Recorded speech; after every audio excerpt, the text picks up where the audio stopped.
All right, ladies and gentlemen, we are live for the finals of the 2023 Brasileiro Jiu-Jitsu live from Barueri, Sao Paulo, Brazil. This is Ricardo Amadoia here with Mr. Marcelo da Silva, and we are about to resume the action with today's finals. It's been a full week of non-stop Jiu-Jitsu action here live in Barueri. This packed arena, beautiful Ginásio de São Ferreira, and just amazing. It all kind of culminates into the finals now. And here we go. We're about to kick things off in our finals of the female roosterweight division between Brenda Larissa and Jessica Caroline Dantas. It's been a full week of fights, and it seems like we saved the best for last. We have seen some great action this entire day. We started at 9:30, and we've had a full day of fights, full of emotions, and now we have Jessica Caroline and Brenda Larissa.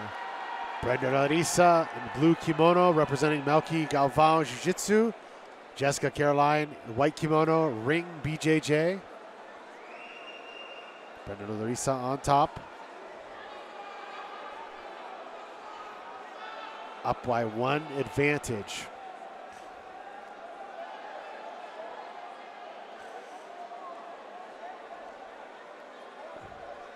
Looking to pass the guard. Jessica Caroline. Jessica Caroline's got a really good guard. Really offensive as well.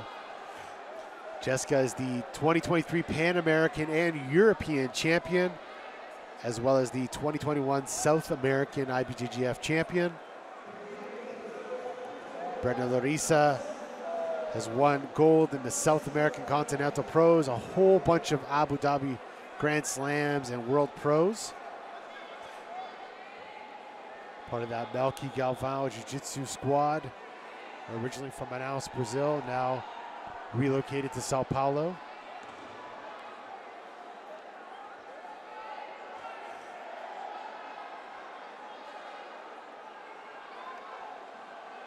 Jessica now inverting, looking to get that leg extension there, lacing her left leg around. Nice knee bar situation there, but she's got to watch the exposure to the back that Brenda is trying to get to. Brenda was able to escape that knee just in time. She was able to slide that knee out. There's that dance between the leg locks and the back take that constantly happens, gi and no gi. That's very, very common.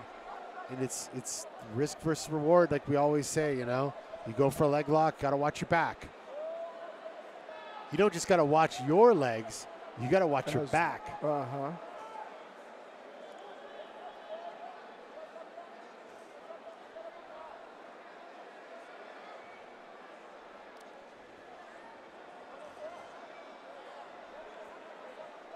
Brenda seems very calm, listening to Professor Melky, giving her instructions right there.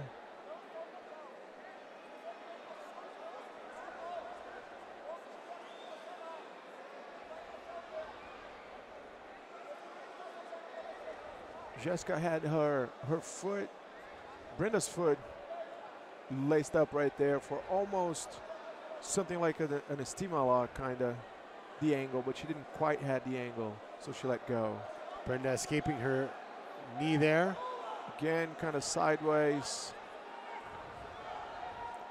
Now we can't really see as the gi is covering it, but it doesn't look very comfortable for Brenda.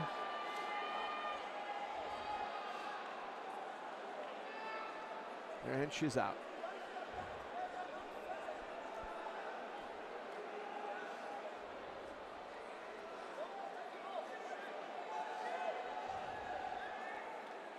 Yeah, Brenda is being very careful here on any type of movement. She doesn't want to give an inch or,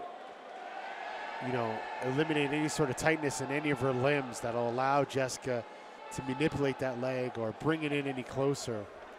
So she's got to be very tight. She's got to be very careful. Although she's not moving a ton, and they're both going to get penalized for this position, it is very, very risky to be there.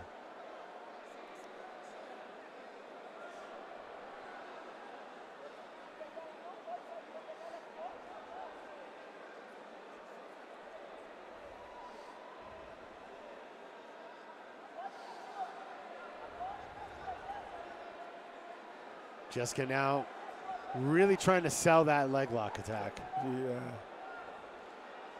See if she gets an advantage. Brenda, very calm, collected, looking at Melky. Yeah, if she's turning her head to look away and look for advice like that, in that calm, you know that she's not actually in any danger.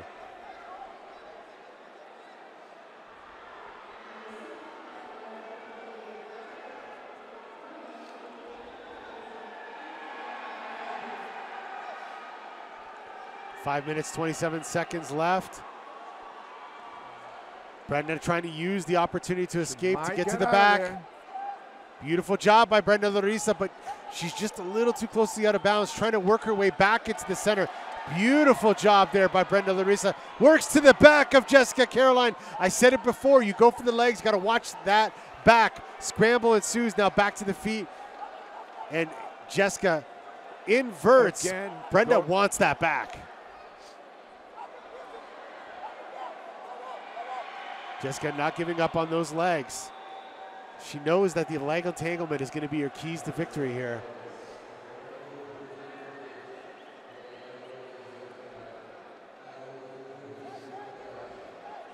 Brenda has shown that so far she has what it takes to deal with the leg entanglement. She not only defended it, but went straight for the back.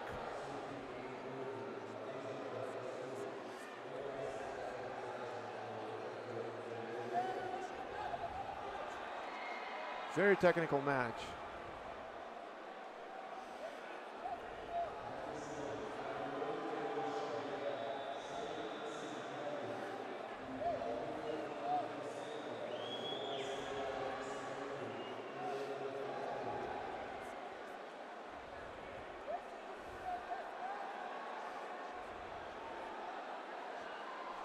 Match restarted here on the feet.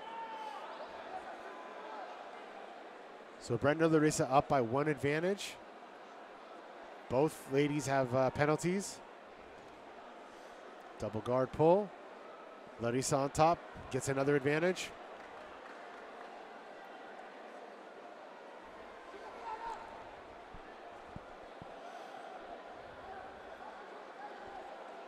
Brenda Larissa is up by 2 advantages, no points this far. 4 minutes left.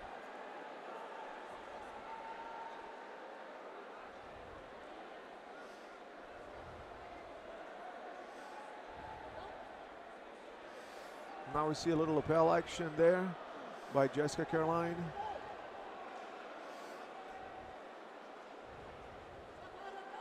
She's very dangerous from there.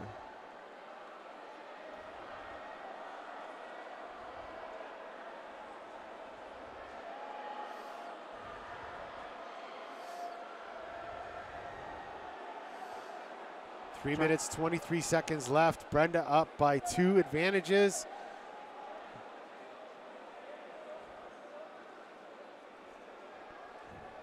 It seemed like Brenda Larissa was trying to peel off that foot on the shoulder with her chin.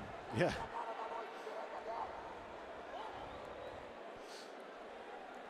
Yeah, Jessica Carolina's coach is getting pretty excited here. Yeah. He needs her to kind of score back here.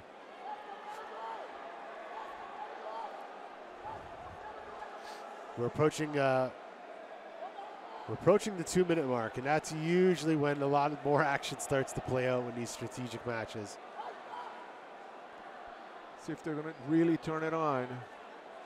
Jessica she kind of made a tactical error there. She was trying to use the entanglement to sweep or just get on top. She inverted and gave it a little bit of space, a little too much space now for Brenda Larissa, who's now got her stacked.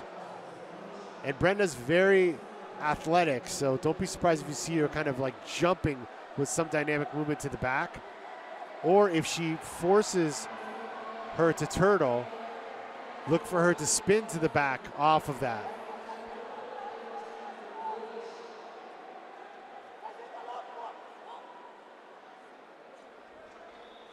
Brenda just forcing that stack again. There it is. Now she doesn't have that lapel anymore. Now Brenda's going to be able to move more freely. A minute and 40 seconds left. Yeah, Jessica's got that foot in the lapel. So good. And it's shutting down a lot of Brenda's passing attempts.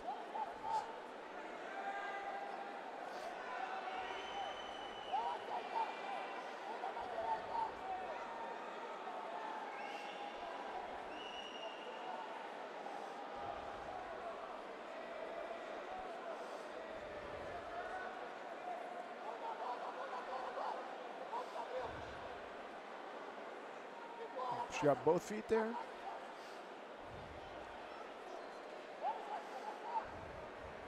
She's using it to have her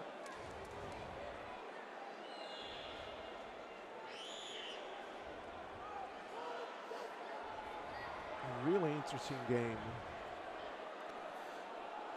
Really interesting lapel game. Yeah, she's got double lapels at one point. It's a bold strategy, Cotton. Around the neck, everywhere. I feel like the lapel was what saved her from getting her guard pass. She used it really well. She definitely did, but she's not using it to sweep. You know, I mean, she's obviously got some tricks up her lapel, but she's not really been pulling them out. She's inverting. She's using that foot on the lapel to prevent the pass, but she's not been offensive with it enough. She keeps putting this, she keeps inverting with and putting like her shin in the lapel. It's really, I guess that's, she's working on something there. It's just not working on Brenda Larissa. Looks like Brenda Larissa has done it, Ricardo. Yeah. Your 2023 Brasileiro Brazilian national champion, the first gold medal in the black belt in the adult division for Malky Galvão Jiu-Jitsu squad here today. Congratulations, Brenda Larissa. Never gave up, kept fighting, kept looking for it, kept trying to solve the puzzle. Today, very unorthodox lapel game from Jessica Caroline.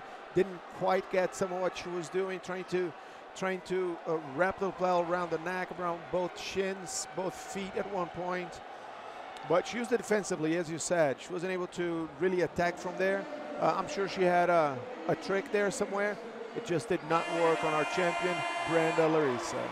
Brenda Larissa is your 2023 Brazilian national champion. We'll take a quick break and we'll be back with the next finals.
All right, welcome back, ladies and gentlemen, to the finals of the 2023 Brasileiro, the Brazilian National Championship.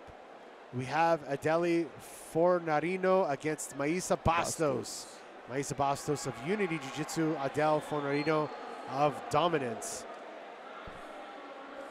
Adele from Dominance MMA in Melbourne.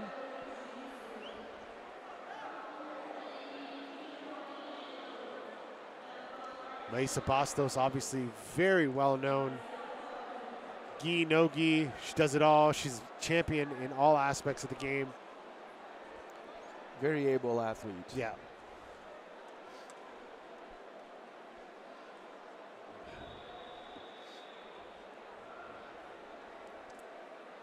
Mayssa Bastos actually being coached by Guilherme Mendes, and Adele being coached by Brianna St. Marie, fellow Canadian.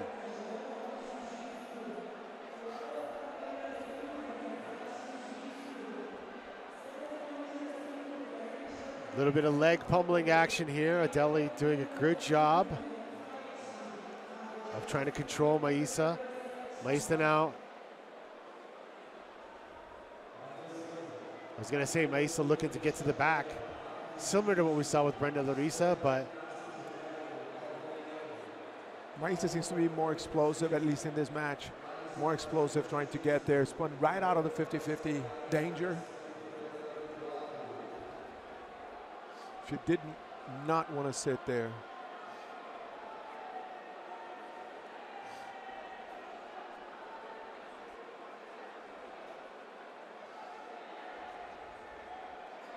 All right, Mayssa elects to start passing. Decides to come up. Adele doing a great job with the lapel, trying to off-balance Mayssa. I mean, Adele's working it. She's got Mayssa tied up. Look at the grip Maissa's got on the underhook by the shoulder there. Very interesting, yeah. Using that to try to free her leg, her right foot there. And initially, she denied that grip on her far leg, but then she elected to... Oh, Adele's got a nice footlock on Mayssa. Sorry to interrupt you, but Maissa's in trouble there. You see her face really, really wincing in pain. That was on. Tight. That was tight. That was tight. That was... Now she's limping. That was tight. Somebody's foot just got popped, Ricardo. Maissa's going to have to put on a poker face here because Adele's going to be going after that foot. That foot. And this could be huge for Adele's career.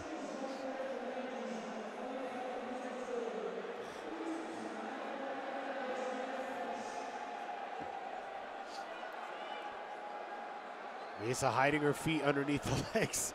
You want to hide that? Yeah, she doesn't want to keep those exposed.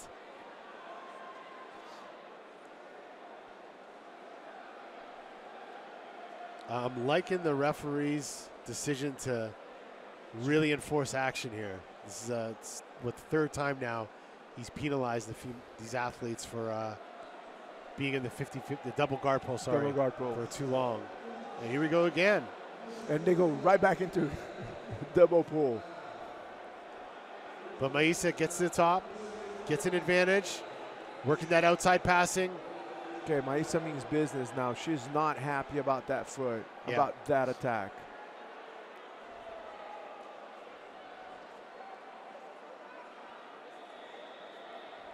Nice grip with the left hand there.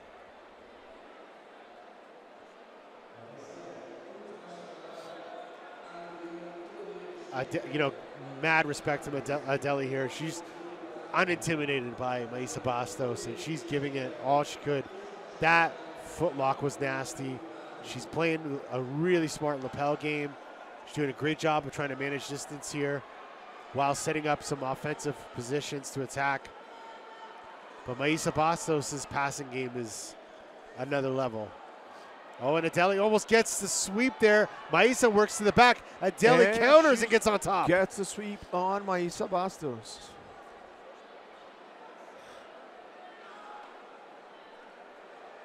One of the toughest passing games in the game, and she just swept her. And we may not have paid attention, but she is now up 6-2 against Mayssa Bastos. And look, she's got a foot wrapped. I can't remember if that was the same foot as the previous one, but she's definitely threatening it.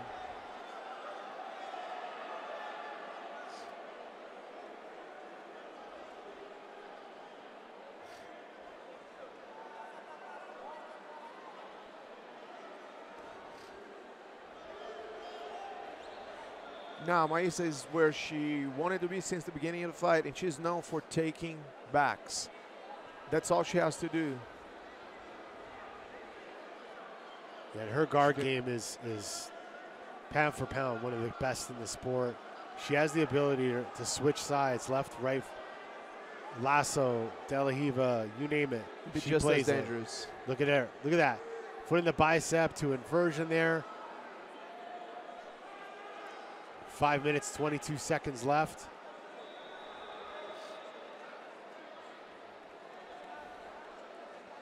And this is a pretty, you know, it's a big predicament for Adeli here because she's leading on points, but she's been, you know, they've both been penalized so many times here. So she has to be cautious. Very cautious, yeah. Otherwise, she's going to get scored on. But if she's too cautious, they run the risk of getting a DQ here. 3 penalties right there. They have the fight.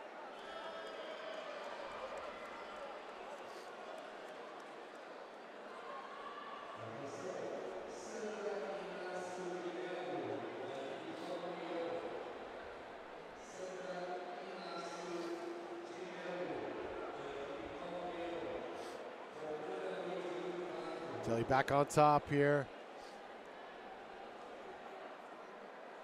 Grabbing the pants of Mayssa. Working for like a knee, shin staple on that left leg. Mayssa now trying to make distance with the foot in the bicep.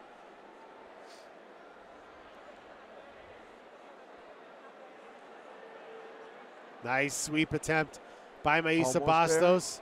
Getting the shoulders to the mat.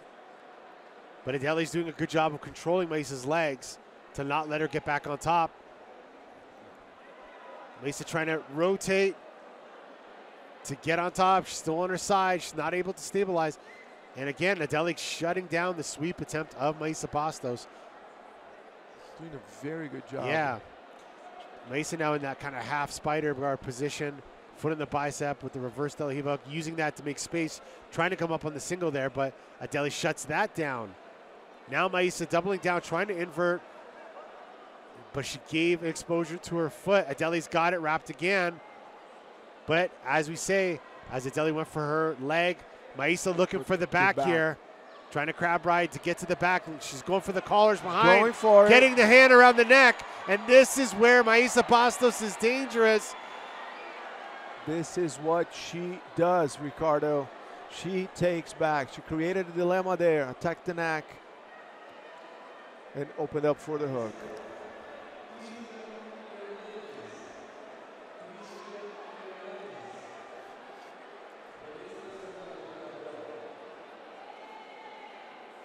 To be honest, I think this is the most in danger anyone's ever put Mayssa in for a while. I don't remember even seeing her remotely closing, you know, close to losing in the gi like this. Or being tapped. Yeah. Or having so many attempts frustrated.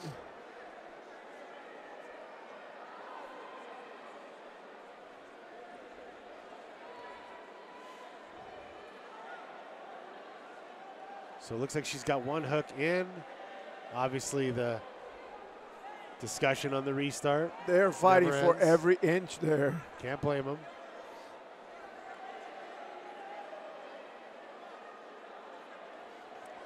Once again, this is the female light featherweight finals.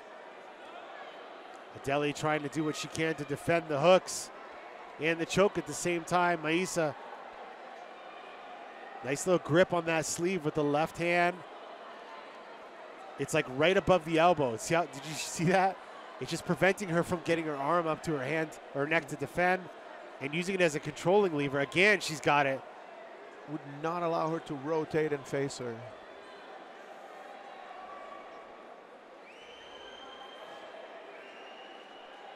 She's going to continue hunting for that back at 2 minutes and 19 left.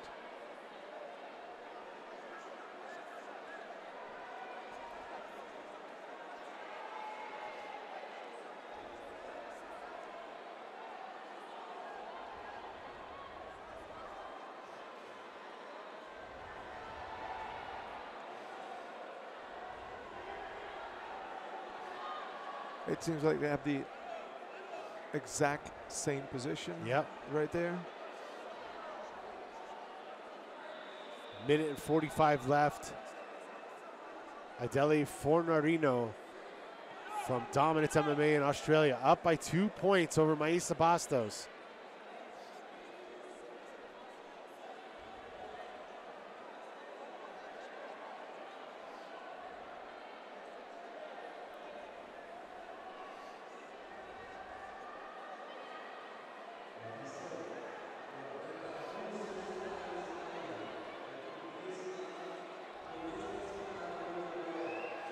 Now she starts an attack of her own, trying to go to Mayssa's back.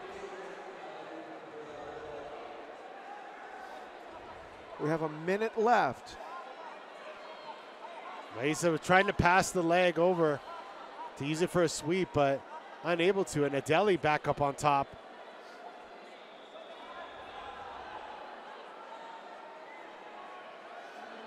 .45 seconds to go, and Doederlein is winning. Mayssa sucked that leg back up immediately. Yeah, she's not in 50-50, but she's using it to make space. Oh, and Mayssa gets an off balance. Almost gets to the top position. Doederlein doing what she can to prevent it by grabbing the legs. She has 25 seconds left. And Mayssa gets, she almost gets the top. Oh, and Doederlein exposes her back. Did it.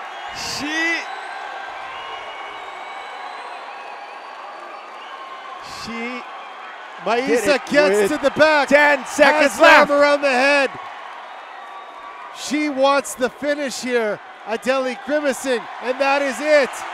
Mayssa Bastos is your 2023 Brazilian national champion. What a comeback. What a comeback. What a fight, ladies and gentlemen. She was behind the entire time. Yes.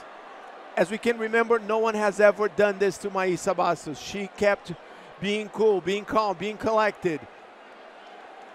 Wow. Attacked, resisted. Now she is the newest Brazilian national champion. If 3 words, if I ever remember this match, it'll be 3 words: never give up. Never give up. Mayssa down by points, down by advantages, penalties, everything. It looked like we were going to have a huge upset, and Mayssa Bastos used that experience, that professionalism, to come back and get the win. But you know what? Huge props to Doederlein Fornarino from Dominance MMA. Just what a great job she did here today. This girl is here to stay. Yes. She is here to stay. Scoring 2 points on Mayssa is a big thing. And almost tapping her out. Almost tapping her out and being ahead on points for the entire of the match. Wow, are you kidding me? Mayssa Bastos, 2023 Brazilian national champion. We'll be back, ladies and gentlemen, for more action on the Brazilian National Championship. Stay tuned, guys.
All right, ladies and gentlemen, we are back for the ladies featherweight final. Gabriela Angelifigis from Qatar BJJ against Bianca Basilio of Almeida Jiu-Jitsu and Atos Jiu-Jitsu. Gabriela versus Bianca. Bianca in the white kimono, always entertaining. Always going for submissions. the human highlight reel. She's, you know, I've done a breakdown for her in the past on FloGrappling. She's got one of the most vicious boccinia. I call it the Basilio boccinia footlock. And many times when she goes to get her hand raised, her opponent is not there because her leg is broken. Meanwhile, Bianca is probably one of the nicest people you will ever meet in the sport. Always got a huge smile. Win, lose, or draw. Super nice. Total fan favorite wherever she goes. Absolutely, especially here in Sao Paulo. Her hometown. Hundreds of people here with the Almeida team. Yes. Rooting for her. Screaming like crazy. If she wins, this is the house is going to go down, Ricardo. Yes, this is going to be wild. Of course, Bianca Basilio, three-time Pan Am champion, Brazilian national champion 4 times, South American champion. She won a lot of the AJP stuff as well. She is one of the best female competitors on the scene right now. Gabriela from Qatar, BJJ, she definitely has her hands full. But to make it to the finals, you know that means that she's got game. It was not luck. Luck won't get you very far here. Just waiting for the referee to start the action here.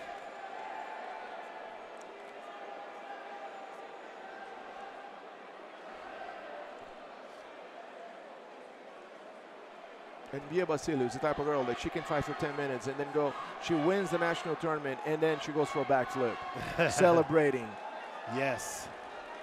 It's become traditional now.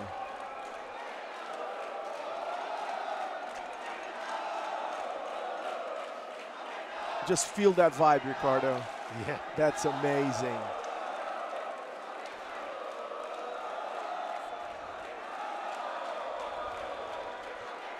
Yeah, the Torcida, the Almeida Jiu-Jitsu in full effect here.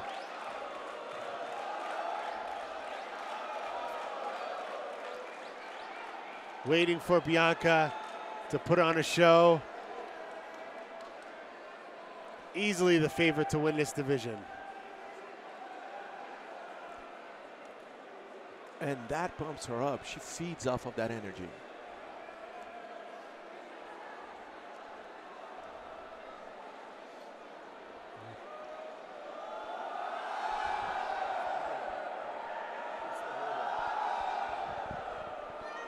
Just waiting for, I believe, a computer replacement for the scoreboard, and we should get started here in a sec. See these girls going to war.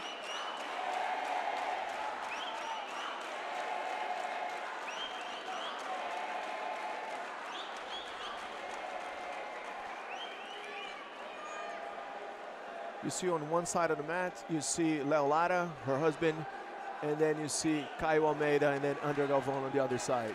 See all of them all around. Wherever she goes on the mat, she's got a coach ready for a world-class coach to give her instructions.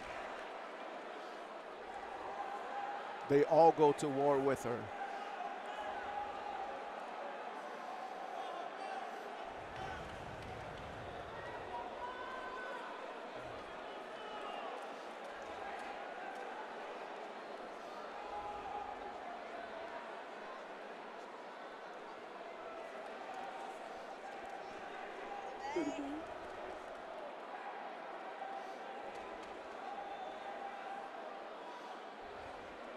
Getting ready for us.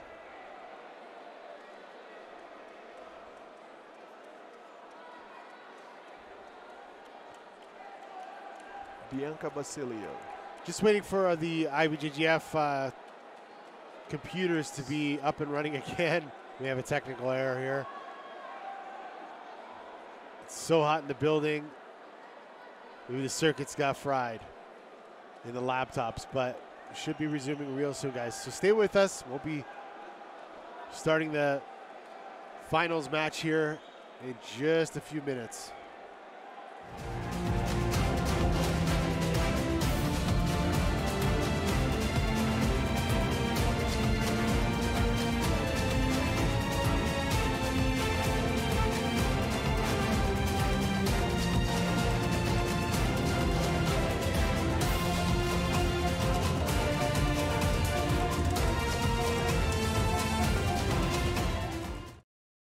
All right, here we go.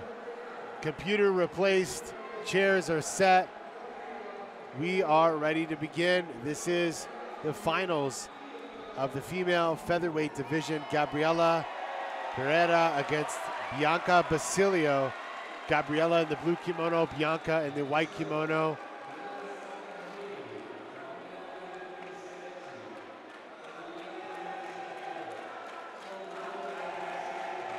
Almeida Jiu-Jitsu team going wild in the stands here, Marcelo.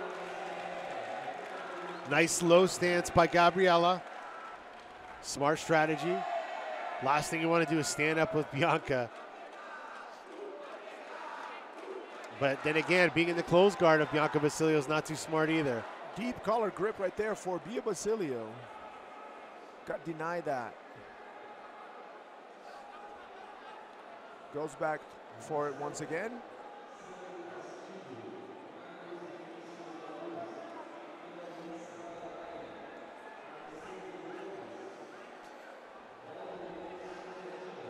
So one advantage to Gabriela.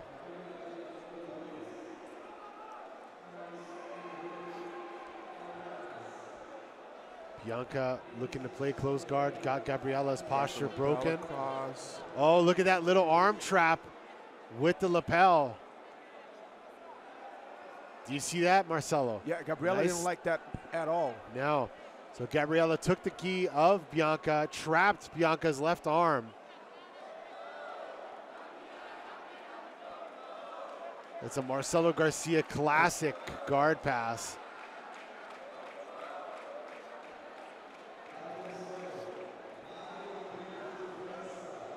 But one of the things that she could do. That arm is totally trapped. Yeah. Oh my. When you have the arm trapped, one of the things you could do is drive your shoulder in forward, elevate your butt, and that opens up space to kind of start pushing down on the knee or shaking out that leg. It's a little different because you have some downward momentum to work with. But I can't tell if the arm is still trapped underneath. Yeah, I think it is. I think she has more movement than before. But it's there's a lot more slack than before. It's not as tight. It's really tight. But Bianca's got her trapped in a body triangle from the bottom.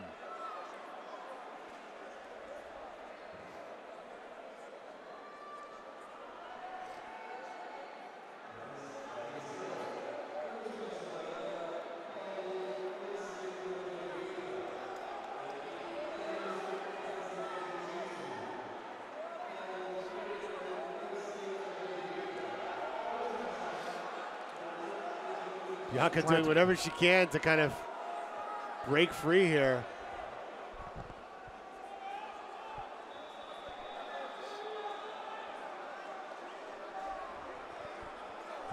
And now Gabriela trying to double down on those lapels.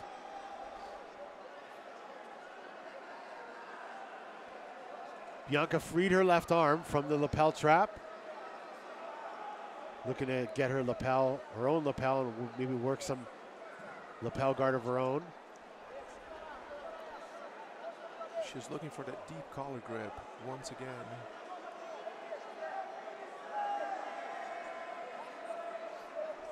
You know, props to Bianca. She's been very active. No-gi. She actually fought MMA recently. She's had a couple of no-gi fights. I don't even think, Brasileiro was really something she was preparing for. I think maybe it may have been something she kind of decided to do last minute, but she's willing to do it all. MMA, gi, no-gi. Mixing it up. Yeah. She trains all year long. Doesn't have to get ready, she's always ready. That's the mentality right there.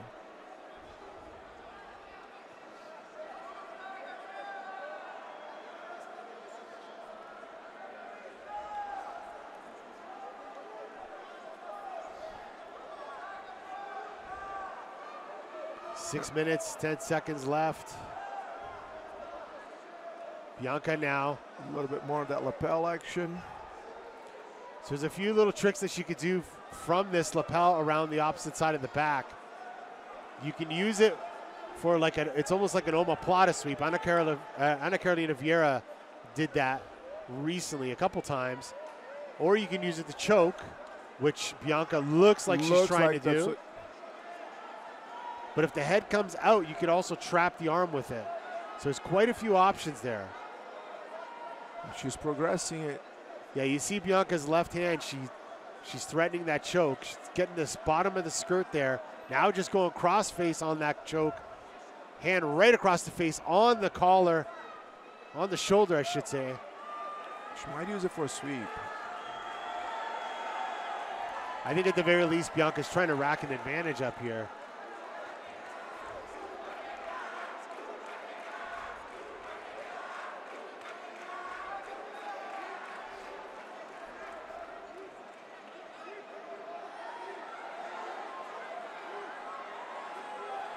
Gabriela looking like she's going for that Sao Paulo guard pass. How poetic. Hips nice and low. Turn to the side, underhook on the right, yeah.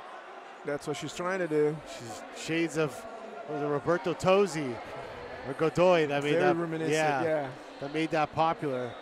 Wilson Hayes, shout out.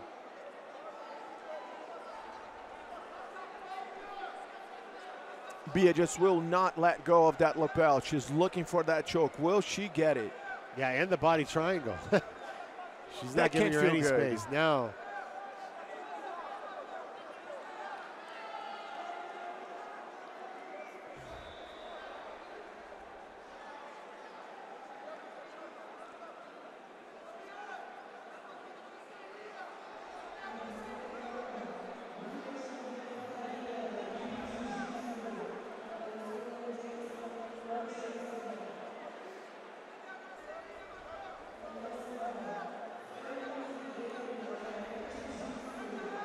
Gabriela on top, working to pass.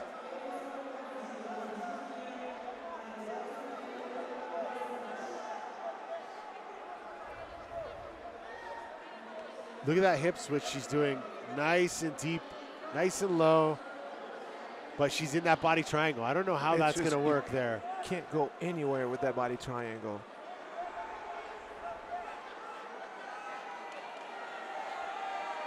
And also Bia is crazy strong for the division.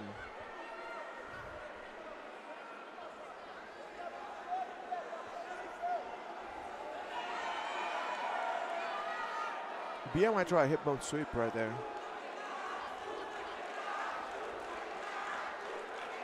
Quite see the angle. I had the impression she was going to go for a hip bone. Oh, I was just going to say, if she attacks the Kimura with the body triangle Kimura combination, is perfect, and now she uses it to get 6 points. Sweep to mount. Gabriela escapes and gets back up on top. What a beautiful exchange there. Straight into the mount. You know what's very interesting is that same situation is how Bianca lost at ADCC against Brandon St. Marie. Body triangle, Kimura sweep from the bottom to mount. 6-0. It was the exact same situation that she did to score on Gabriela here. The irony of it all. All right, guys, for taking notes. Like they say in jiu-jitsu, you win or learn, right? You don't lose, you learn. I've been on a heck of a learning streak, man. I've been on a learning streak since 1999. Undefeated. Learning. Undefeated. Undisputed champion. Undisputed learning champion. Less than 2 minutes left. Bia Basilio is on her way to becoming the next Brazilian national champion. Will we see a Basilio lock today? A Bia lock today? The Basilio Bochinha. The Basilio Bochinha.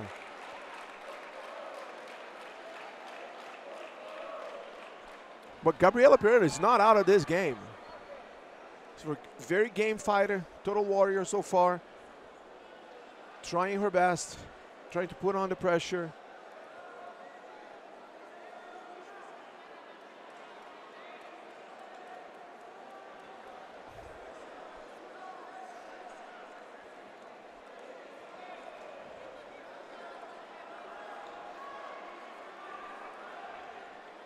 All right, action resumes. 1 minute, 53 seconds left. Gabriela Andrelevicius Pereira on top of Bianca Basilio. She's going to have to turn it on and really go for it because it's really hard to come back 6 points on Bia Basilio. Yeah.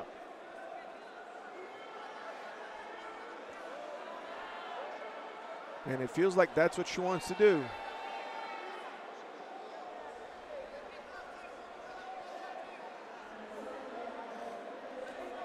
We have a ton of Bianca Basilio matches on the FloGrappling archives. Go check them out, as well as technique breakdowns of Bianca and a whole lot more. Once again, thank you for watching the 2023 Brazilian National Championship. Don't forget, in a few weeks, we'll have Who's Number One, as well as the IBJJF World Championships and many other events coming your way. FloGrappling, your home for all things Brazilian Jiu-Jitsu and submission grappling. First time here transmitting the IBJJF Brasileiro, the CBJJ's Brasileiro Brazilian National Championship. Huge event, 8,000 competitors, Brazil's best. Such an awesome competition. Record number of athletes this year. Now Bia got her completely wrapped up right there. She cannot break free of that lasso. She's going to try to attack the foot. Now, it's not a fantastic idea to exchange footlocks with Bia Basilio. Yes, but if Bianca's foot is wrapped in the gi, that's okay, but there's not enough time to seal the deal. And that is it. Bianca Basilio is. Will we have a traditional backflip?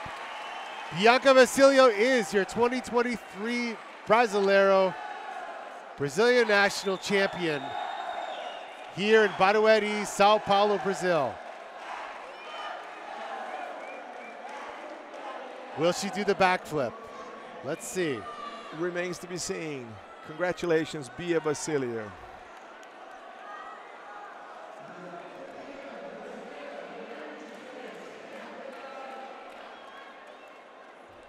And that is it. Bia Basilio, 2023 Brazilian National Champion.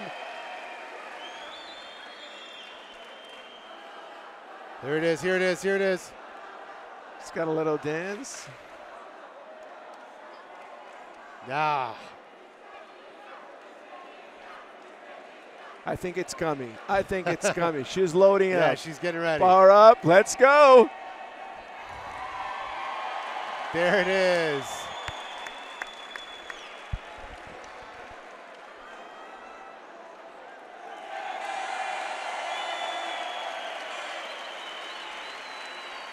Congratulations, Bianca Basilio, your 2023 Brazilian National Champion.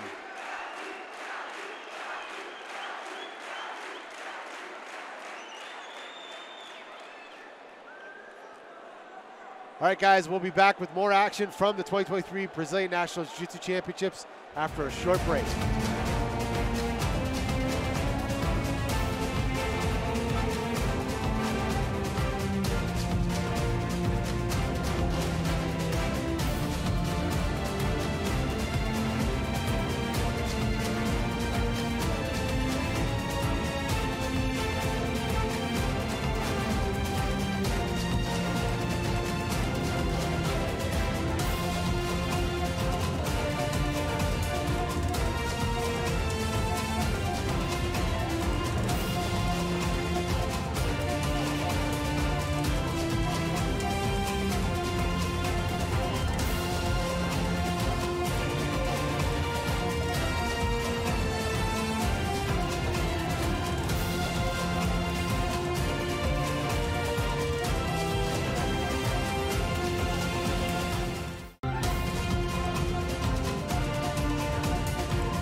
All right, we are back with the finals of the ladies featherweight division, or sorry, lightweight division. Sabrina Rogeria Ataji Gongjing. Thank you. Against Luisa Monteiro. Atos Jiu-Jitsu versus Checkmat. Classic rivalry going down here in Sao Paulo. Sabrina Rogeria against Luisa Monteiro. Luisa in the white kimono, Sabrina in the blue kimono. As we mentioned, Checkmat versus Atos here in Barueri. Luisa Monteiro quickly pulling guard.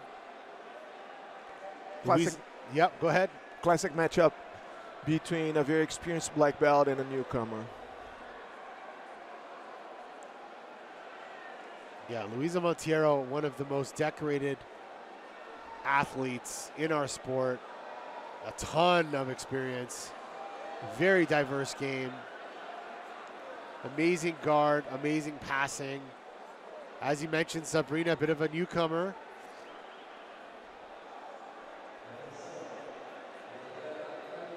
Luisa comes from a very good performance yesterday.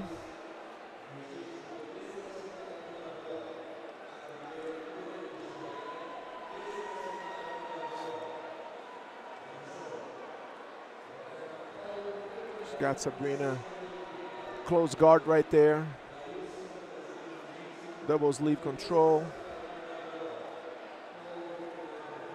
Wants to play open guard once again.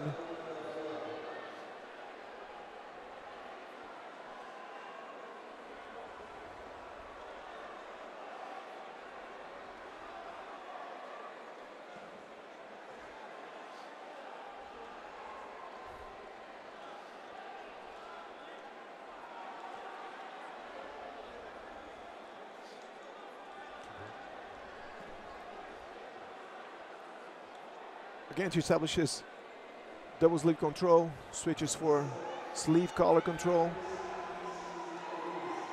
While Sabrina tries to get her hips away and open that lock from the closed guard.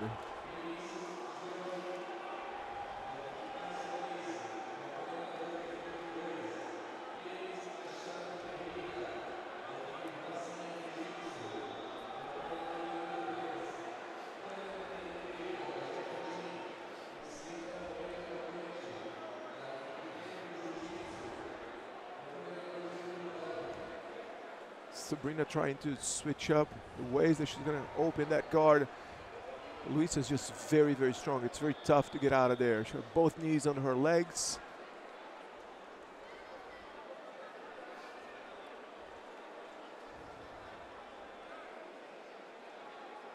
Luisa will not let go of those sleeves. Very hard to control her. Ref's going to reset them. Back to the middle. Luisa being coached by Andre Galvão, but you see her significant other, Gustavo Batista Braguinha, in the corner coaching as well. Luisa lacing those legs in between. Using that foot on the bicep to make an extension now. Lassoing on the left side. Saw a lot of lasso here today. She's got a really good setup there, Ricardo.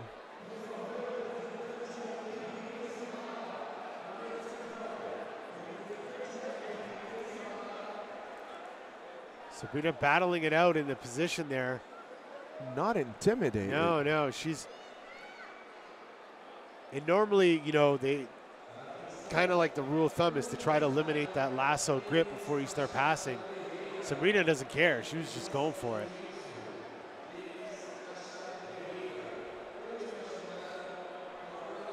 She has decided she's not going to be penalized by lack of action.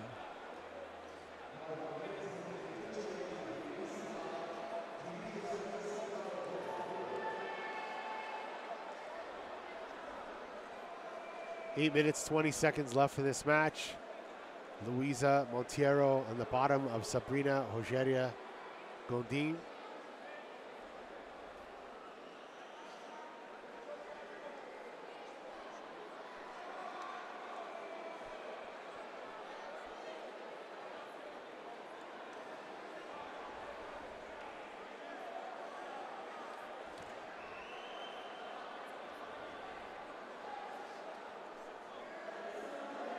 Louisa using that double sleeve control, going to collar sleeve. Sabrina standing to open up. Louisa, both feet there, lacing. Did she get under? No. Yeah, Louisa's got this style very, very different than what we'd see with Bianca Basilio. You know, Louisa really likes the playing guard, lasso, X, the Delahiva. She's so good at it. She's very good at submissions too. It's a little bit of a different style here. And as you said, Sabrina Rogeria, a little bit of a newcomer. I don't know too much about her style, but she's coming from an excellent gym at Checkmat. So the best in the world. And again, made it to the finals of the Brasileiro. Must be for good reason.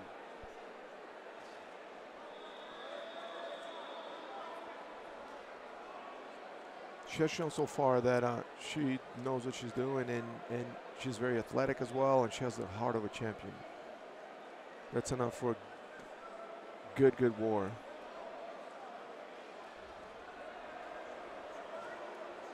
Four minutes, 20 seconds left in this match. Luisa Monteiro on the bottom.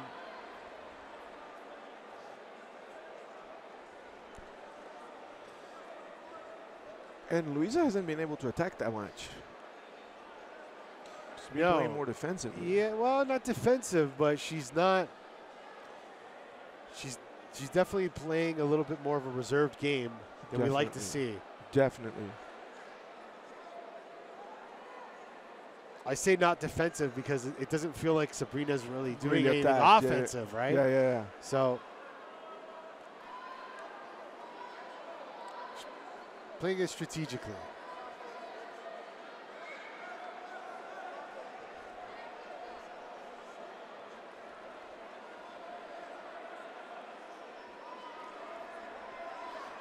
Penalties are starting to come out.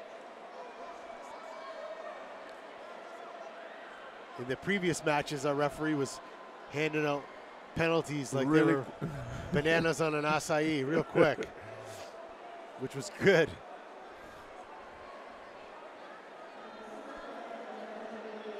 Yeah, this is a bit of a stalemate here. Not the most exciting finals we've seen today. She's being able to rotate that hand outside of the lasso, able to break that grip. Now Luisa goes for the right leg. Back into close guard.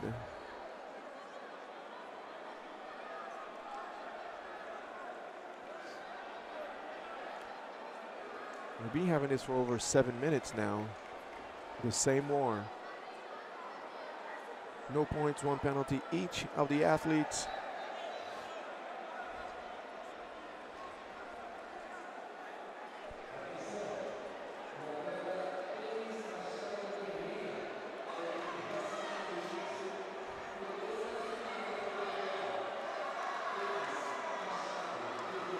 Luisa showing a little bit of frustration here.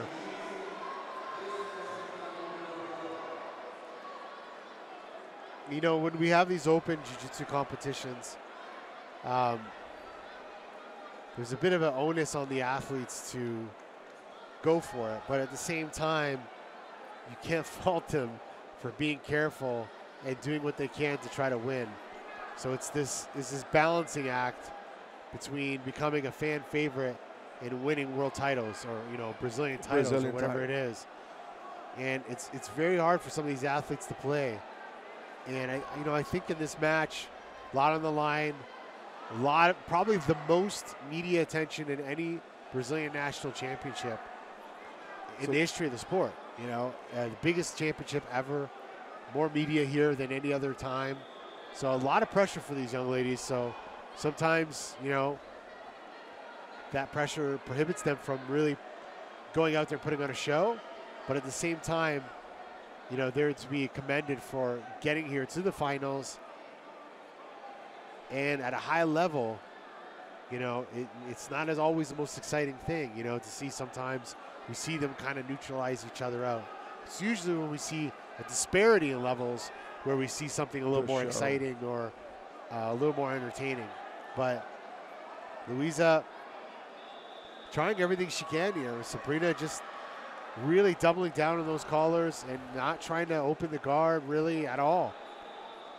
And now we have under a minute. She's trying to open the guard now. We have just under a minute now, 45 seconds left. And as you said, like right now, they're not thinking about giving anybody a show. They need that W. Yeah. They're trying to get the W.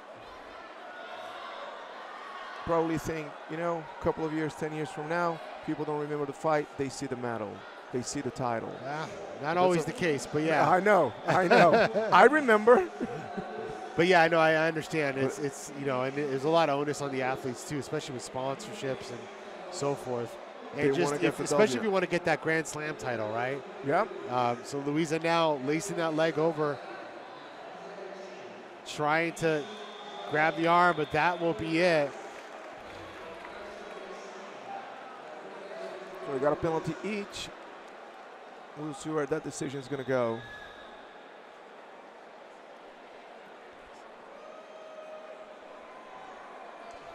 Hard to say who, I mean. They both seem confident. Yeah. It was the same story for 10 minutes. I'm trying to like recollect what happened in the match. I know Sabrina kind of opened the leg up for a sec. Luisa, but we'll see what the judges think here.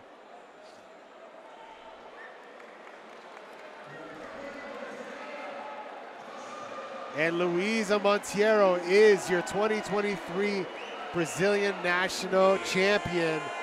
Judges' decision, split decision. Getting some boos here from the crowd, but come on, guys, that could have gone either way. Either way. You can't boo something that when nothing really happens. All right, we're going to take a quick break. We'll be back for more action from the 2023 Brazilian National Championships.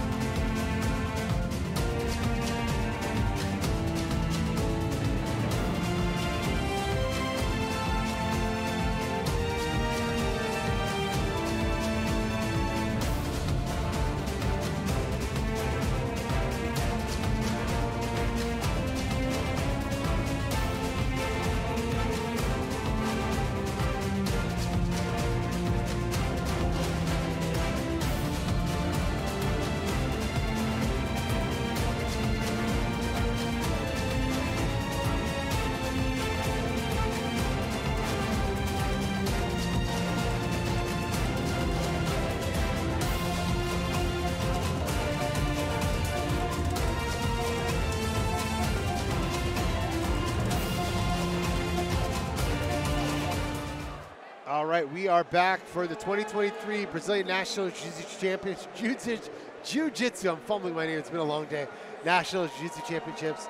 Talita Stephanie Lima Silva from Fratris Brazilian Jiu-Jitsu against Andressa Sintra from Team Gracie Barra. Talita Silva, blue kimono, and Andressa Sintra, white kimono. Fratris Jiu-Jitsu, new team, based out of Sao Paulo, I believe. Kind of a mishmash of people from Brotherhood and Dream Art and a whole bunch of other teams kind of combined to make this new powerhouse. Amongst them, Eric Muniz. Muniz brothers are there now too. Just all the brothers just came in a couple of weeks ago, right after BJJ Stars. They all announced the transition, and this is all the potential for a great barn burner, Ricardo. Both girls really, really want it. They're known for their aggressive style. Both coming from great performances yesterday. Let's see if they give us a show.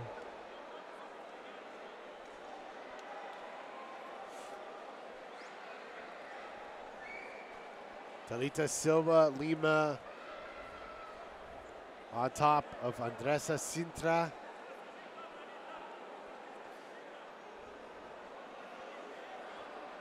Andressa's got a very, very tactical guard game.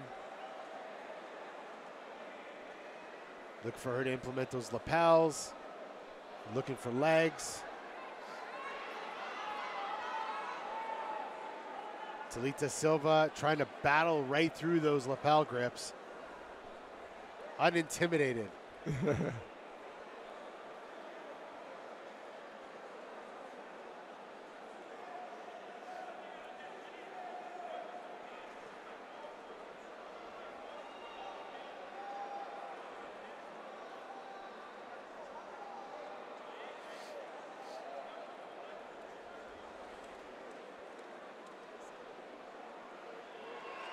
So Talita Silva, commonly known as Tata. She's actually from Minas Gerais.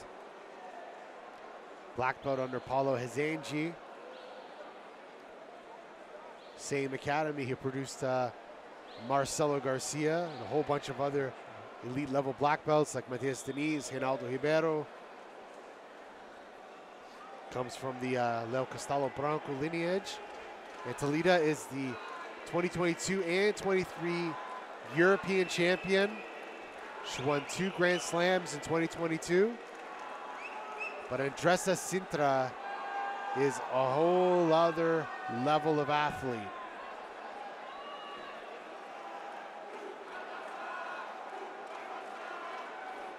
She's threatening Andressa's guard right there.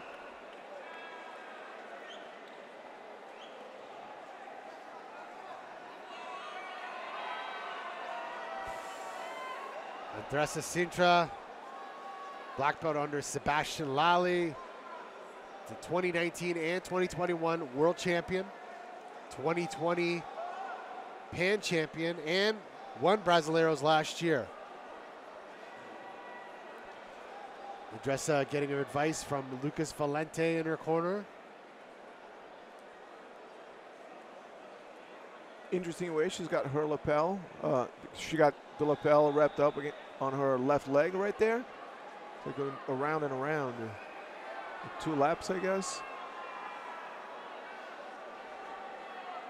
Very difficult for Talita to break free from that.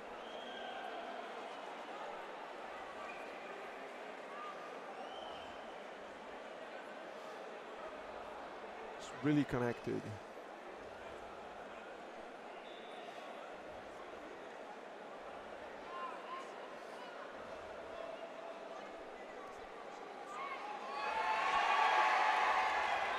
Broke free, get out of there, reset her grips. Andressa goes right back into guard retention right there. Good action from the ladies right here. 6 minutes left in this match. Andressa immediately got the lapel back to protecting her guard. As Ricardo said, unintimidated by the experience of Andressa Sintra.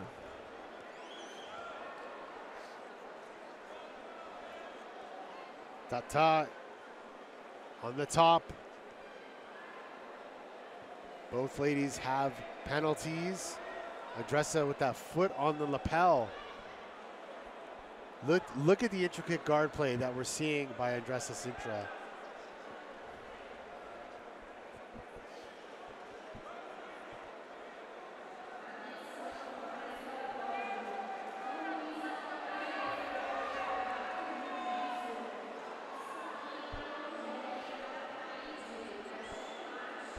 She's doing a really good job of not allowing her to posture up and to disconnect from that lasso. Yeah.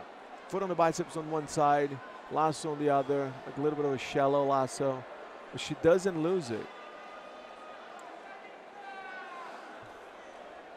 She plays this game of constant movement, you know, left leg lasso, right leg lapel, underneath the leg, tries to bump. She's just constantly moving. It's very frustrating when you're trying to pass that. Because every 5 seconds you have to address a new problem.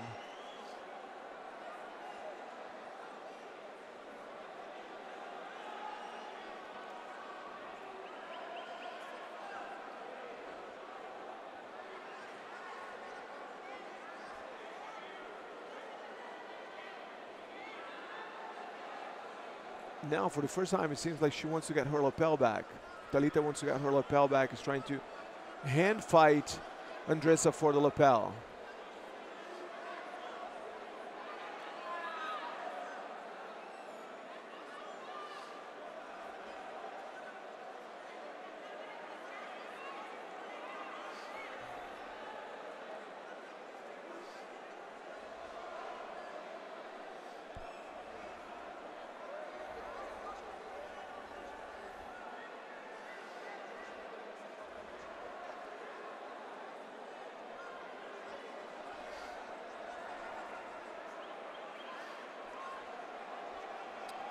3 minutes, 39 seconds left in this match.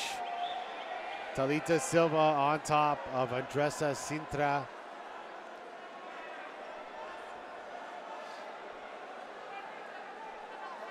Been trying to pass for the last 6.5 minutes.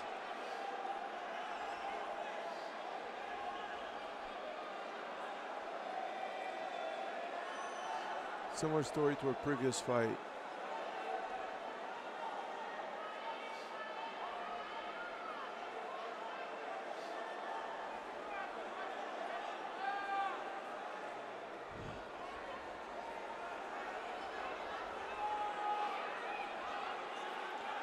Thalita Silva standing up now, trying to shake out the closed guard of Andressa. Valente telling her to hit that underhook on the leg there. We might see something now, Ricardo. Beautiful arm lock extended. That was a beautiful attempt of an arm bar. I felt like that arm was extended for a second. I think it was, but I think Thalita just did not want to give up. She shook it off, was able to free her elbow from the alignment under the from away from the hips, and escaped. But that was a clear attack, and that was a compelling submission attempt. So rightfully so, Andressa's got an advantage. Immediate advantage, no discussion. It might win her the title. Less than 2 minutes left.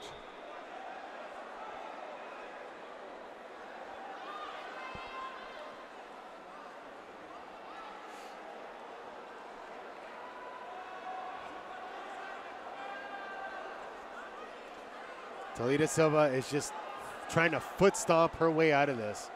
She's done about 3 foot stomps to the opposite side even. Just she's getting frustrated here. Yeah, she just wants out of here. She's had enough. But she knows time is running out. Yeah.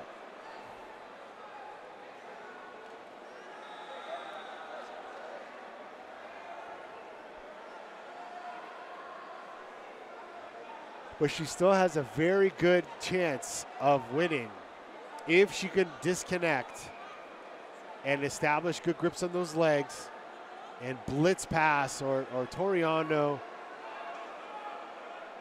She has a chance. It is a really close fight. Really close fight. Well, she's up by 1 advantage. Anything can happen. In a minute, Andressa inverting now with that lapel. Look at that intricate lapel work of Andressa Sintra. It's just prohibiting a lot of the stacking from the Thalita's right arm. And then she wraps up the opposite leg to kind of teeter-totter to the left side. Oh, there it is. She kind of gets past the leg there for a sec, does Thalita Silva. Recovers. I mean, Thalita's being relentless. Yeah. Last 15 seconds. I think that if had Andressa not scored the advantage, I think that Thalita would be in the lead if it was a decision. A decision.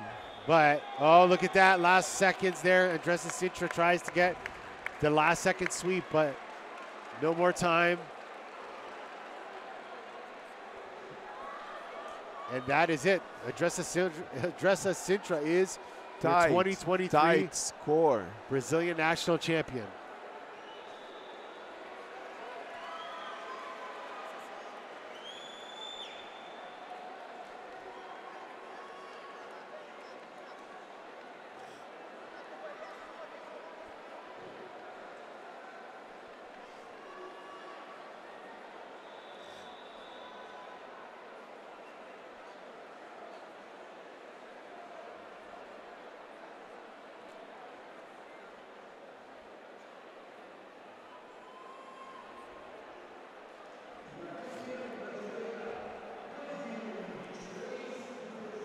And there it is. Andressa Sintra is the 2023 Brazilian National Middleweight Female Champion.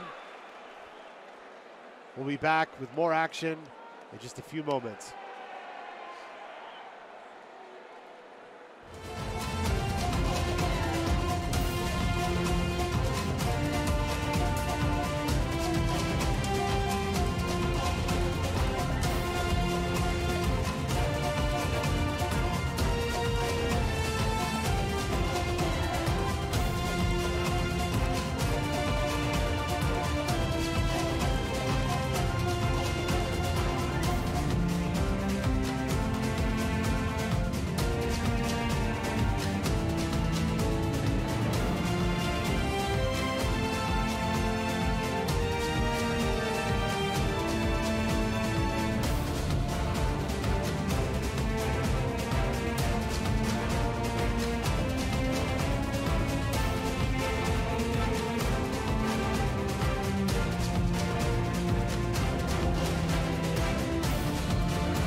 All right, we are back with the ladies medium heavyweight finals. Maria Malajasic from Abmar Barbosa Association against Sabata Lais from Team Fratris.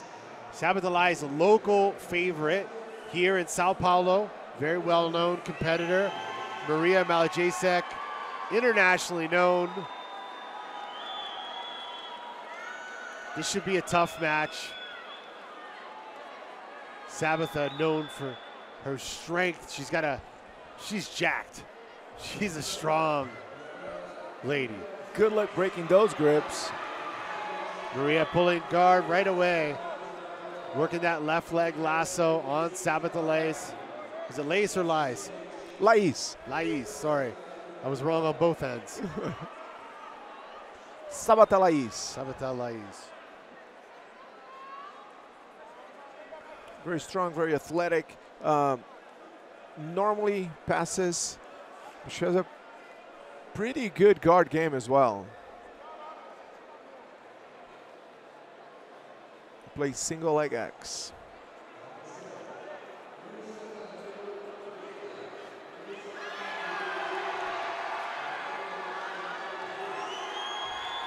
Sabatha working the pass there on Maria. Maria scooping up that leg.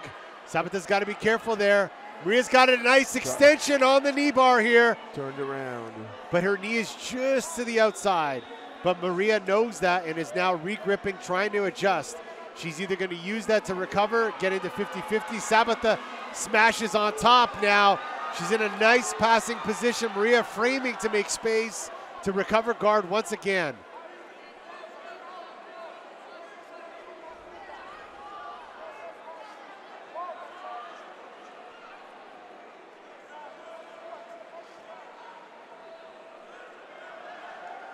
Maria will not let go of that leg.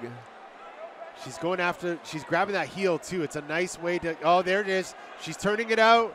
She's got a nice extension there. She's got a control of the heel, looking like she's going belly down against the kneecap.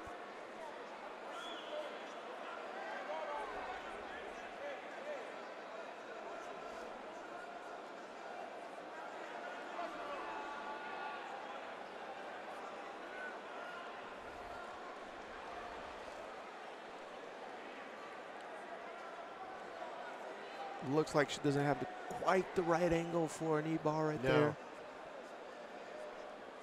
But holding that leg is really smart because it enables her to suck it up into 50-50 if she has to. You know, it prevents Sabatha from attaining top position, or it's passing, I should say, and Maria can use that to attain top position.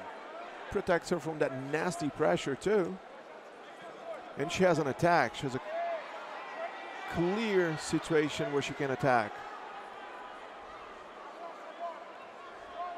Now, Sabatha is just so powerful. Yeah.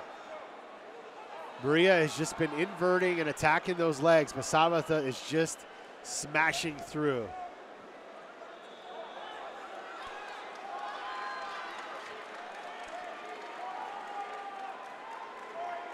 Now Sabata is all postured up again.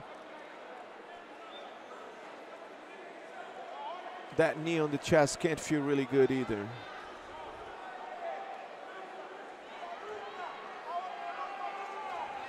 Sabata is into like it seems like a leg drag situation there. Can't quite see it from here.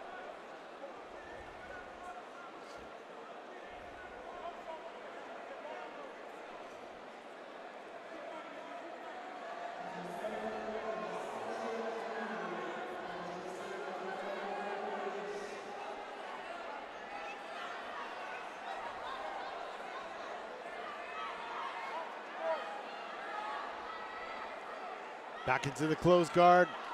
Maria Maljacek's got 2 advantages with 5 minutes and 55 seconds left. She's got long legs, so she should be able to control Sabata from this position very well.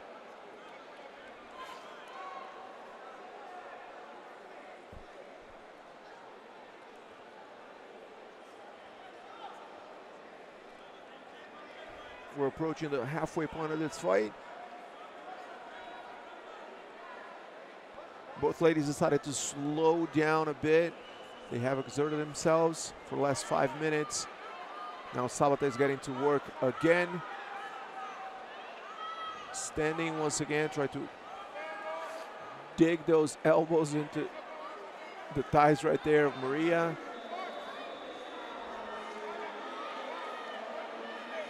Trying to use gravity to her advantage. Feels like Maria is almost opening up.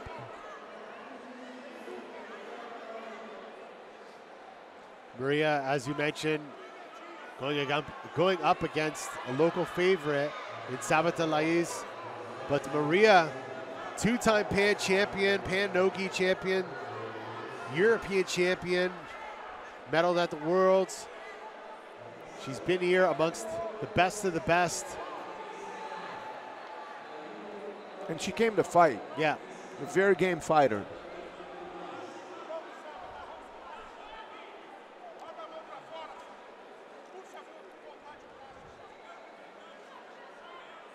Four minutes, 17 seconds left.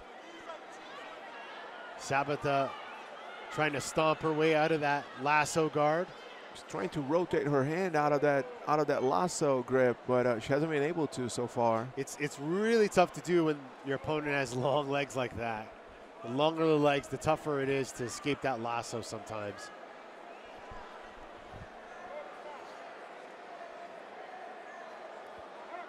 Interesting strategy, using the foot on the elbow to try to disrupt the connection on the sleeve by Sabata. She was more successful than when she was trying to stomp on the leg. Yeah. She almost got it out of there.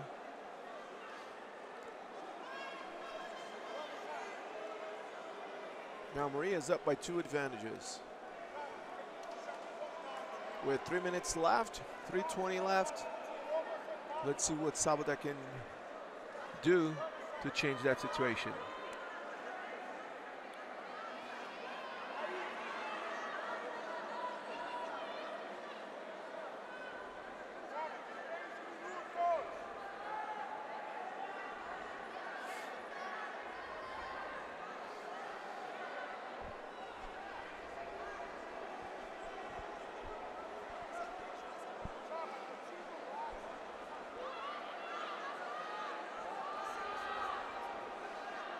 Two minutes, 45 seconds left in this match. Maria Maljacek on the bottom of Sabata Lais. Fratris versus Abmar Barbosa here in Barueri in Sao Paulo, Brazil.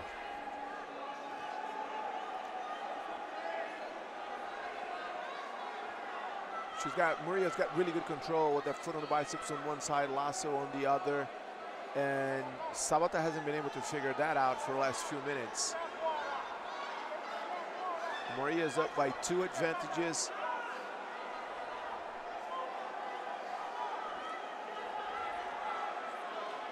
Sabata needs to do something new. Again, stomp on the biceps. We're like on the elbow, I think, stomping in the inside. Yeah, it's just she's just trying to do whatever she can to break free, but she is not getting out of this lasso. And Maria is not going to let her go. Maria, the grumpy BJJ girl. It's her Instagram handle. She's being really grumpy to Sabata right now, I tell you that.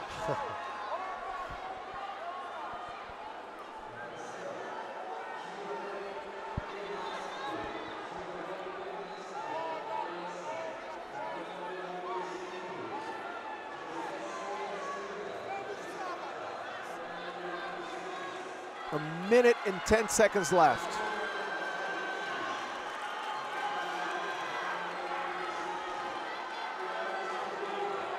Crowd here in São Paulo starts screaming for Sabata.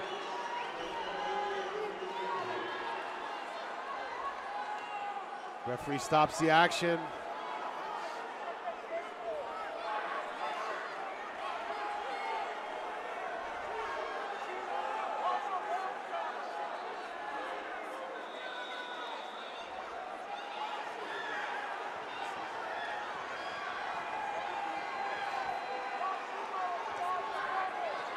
Sabata lies now, gets an advantage.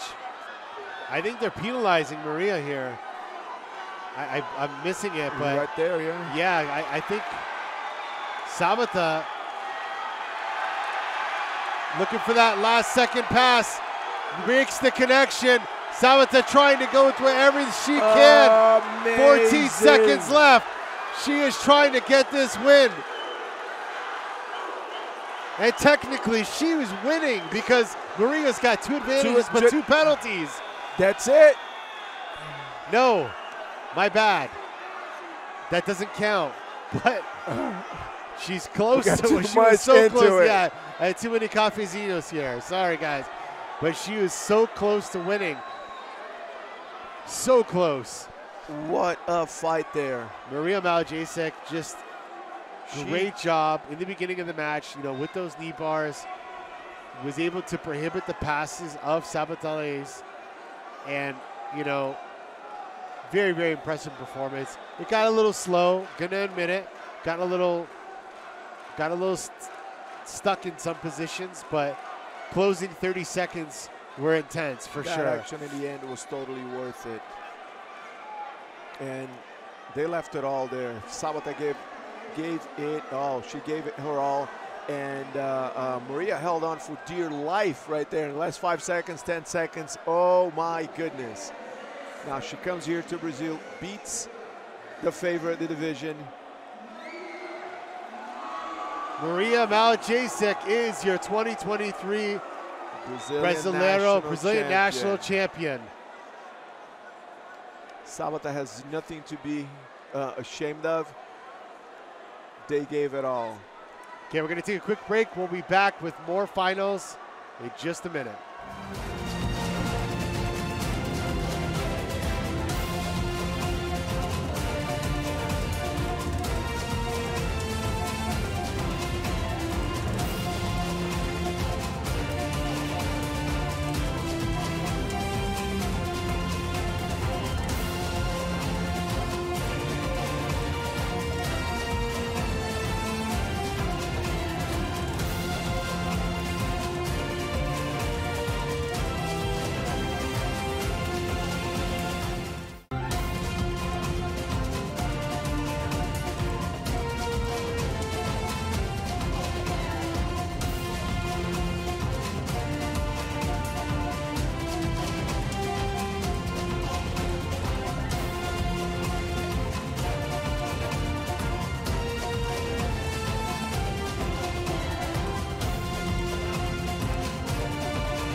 All right, we are back with the ladies heavyweight finals. We have Tamires Fernanda da Silva from Dream Art against Dainara Aparecida da Silva from Double Five.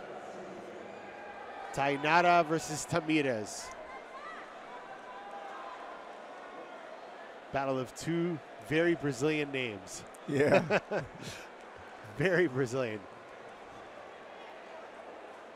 Tainara, double 5, white kimono. Tamires, blue kimono, representing Dream Art. Tamires immediately pulling guard. He's got a nice little bite on that ankle. Looks like she's using it to try to sweep. Getting her right leg up, getting an extension. Beautiful sweep. Beautiful. From the right of the get-go of the match. Looking to pass. Gets the 2 points. Tainara da Silva up 2-0.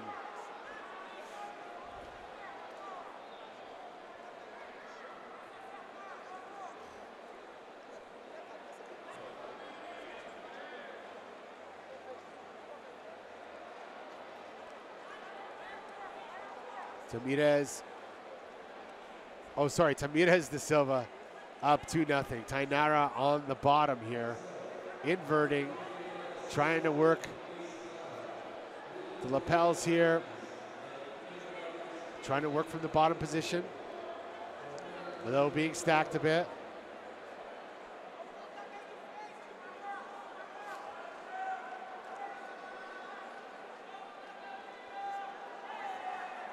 Tamires trying to break connection on the tap.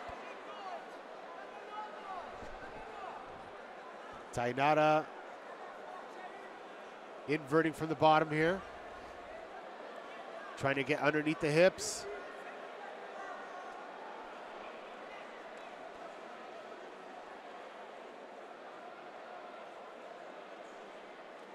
Tamires controlling the collar right there, trying to put some pressure on. She can generate a lot of pressure from there. Once again, we see the lapel being fed right there in between the legs. We've seen a lot of that today.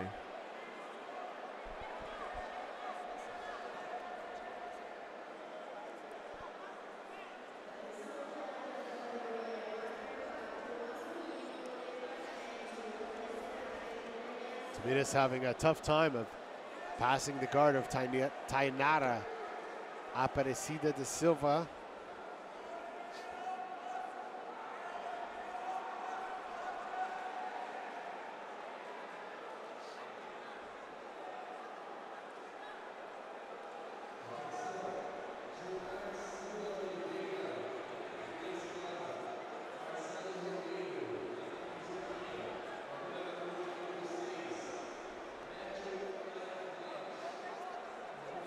He was almost covering her face right there. Tainara, you know, really working for that leg on the bottom there. She wants to get her knees under the legs. She wants to get her hips under the hips. Just constantly working for that bottom position, but exposes her back temporarily. Tamires almost gets to the back. She's looking for the There leg it is. once again. Whether it's to tame the leg, to sweep or submit, she wants that leg.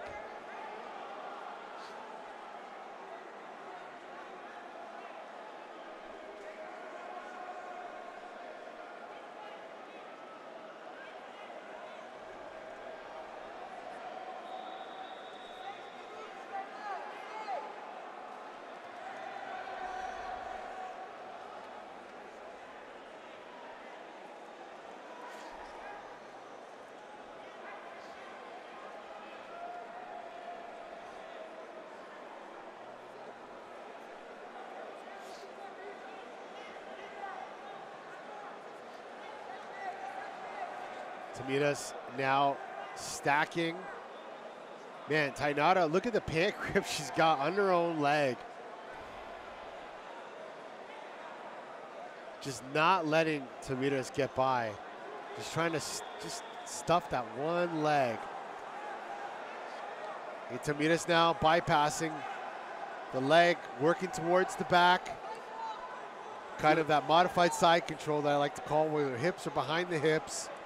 Not completely past, but it's a great position to attain back control. She's going to sprawl there Get out of there. It's almost out of there. It feels like she's just bringing him some extra discomfort there.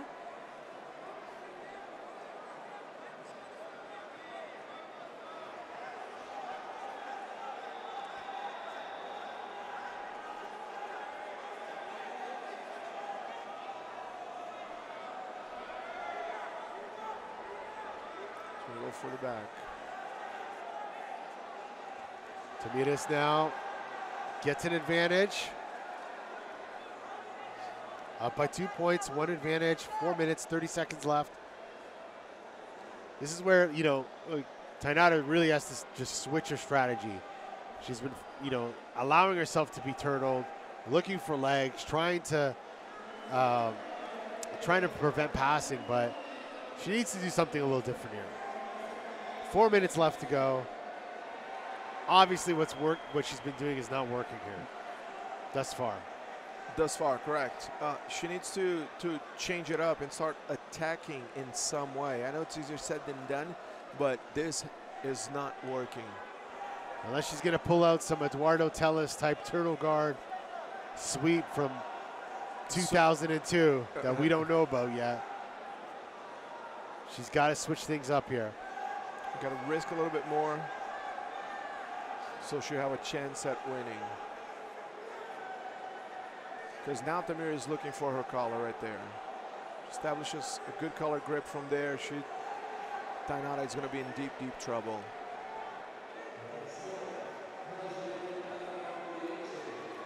Looks like she's just surviving the attacks.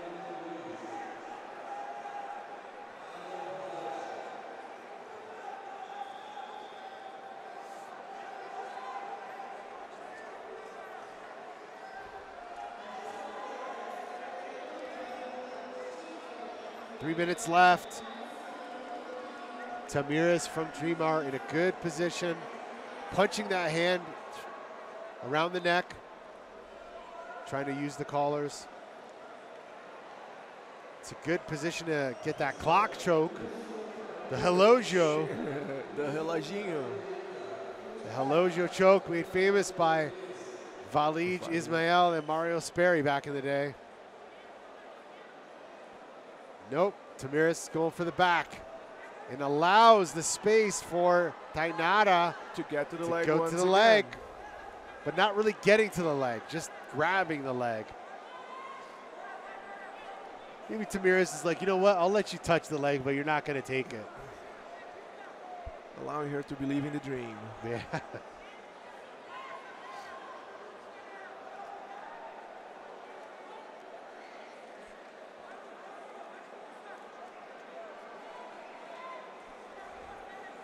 Been dealing with a lot of pressure for the last 8 minutes.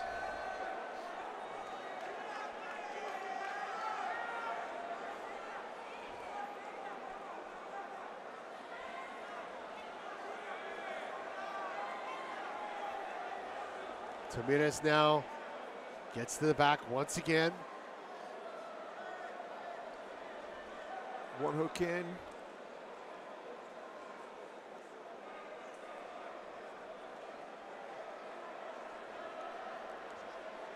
Just kind of riding that leg there.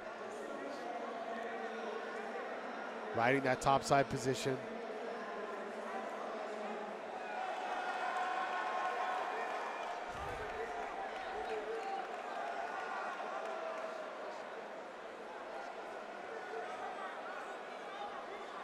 Looks like she's walking for that clock choke.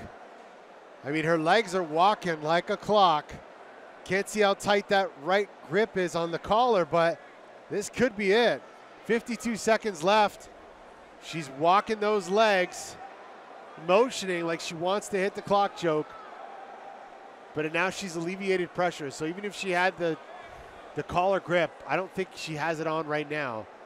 And alleviating pressure with her hips over the shoulder. Oh I'm going to eat my words. She just submitted her. Wow. Ref did a great job right there, watching it closely, predicting the submission, saw the submission was coming, and watched it closely. Yeah, I couldn't see what grips she had, but Tamiris started off with the clock choke, grips, and body movement. And then as she alleviated pressure with her body on the shoulders of her opponent, ended up getting a strangulation. Yeah, you called it. You saw it. Congratulations, Tamires. Fernanda da Silva, women's heavyweight champion here at the 2023 Brazilian National Jiu-Jitsu Championships. Brazilian champion with a submission.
All right, coming up next, we have the finals.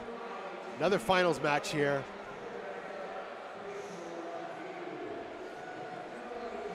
Gabriele Pisagna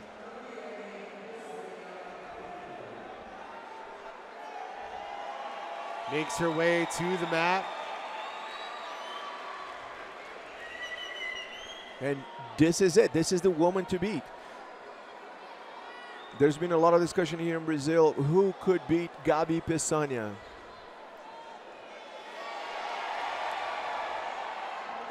Look at that. She goes right into action.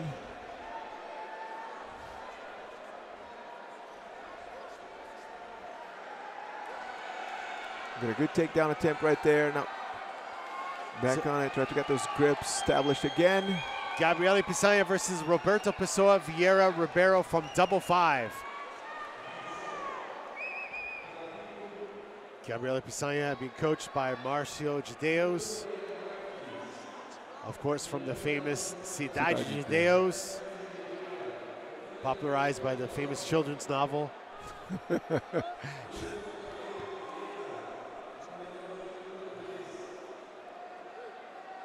Yeah, Gabriele Pisagna, it's like Gabriele Pisagna is basically the female athlete to beat, and not many have done that.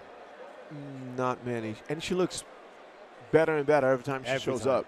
Yeah, every time she competes, she's got a new arsenal. She's got a great close guard game.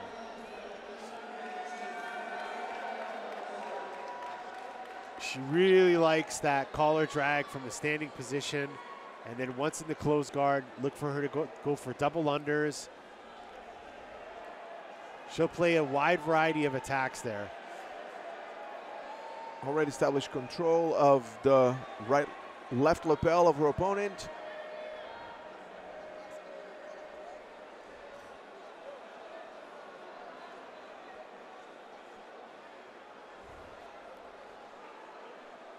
Roberta Pessoa Vieira Ribeiro from Double Five on top of Gabi Pisagna from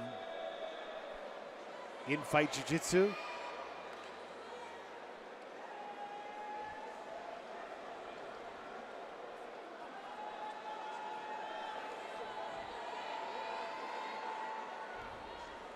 Yeah, Gabi's got this this incredible close guard game.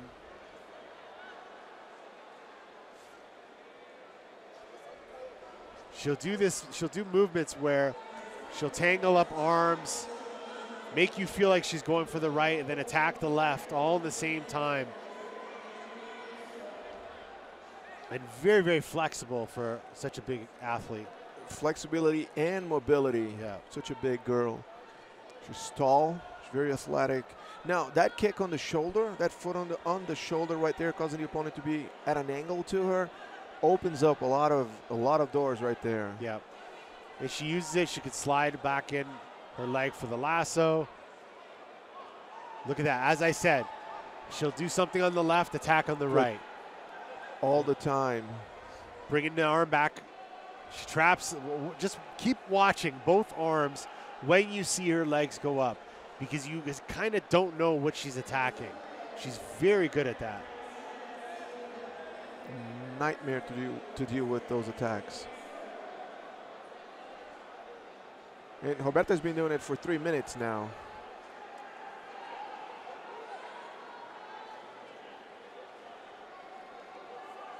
Now she got both feet on the shoulders.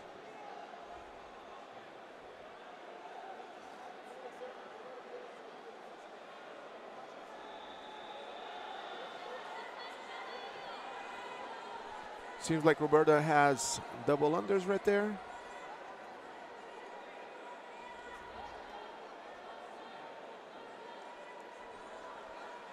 Gabi Pisagna, two-time double gold IBJJF world champion, three-time Pan Am champion, and two of those were double golds.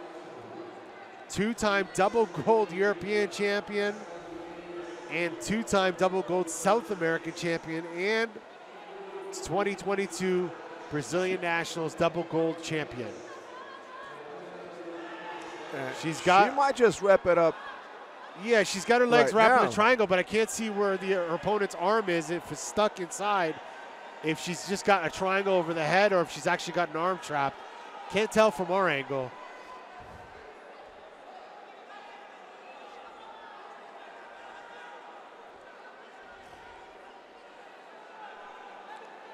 Yeah, so it looks like her opponent was stacking.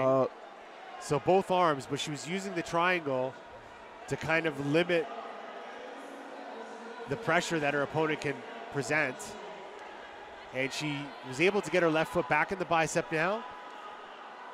Tangling those legs. There's a nice sweep here. If she grabs the belt and turns her hips towards one side.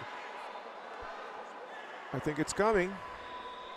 There's an old school Holeta versus Antonio Rodrigo Nogueira sweep. Worlds semifinals, 1999, Marcelo. That's how it's done, Ricardo. But I don't think she saw the VHS tape like me, so she didn't hit it. Probably doesn't know what a VHS tape is. She didn't know what a VHS is. Never owned one.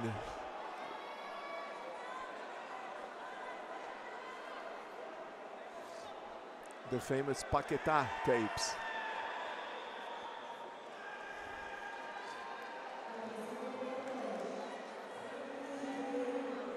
She's got much better control now. So 0-0, 4:30 left.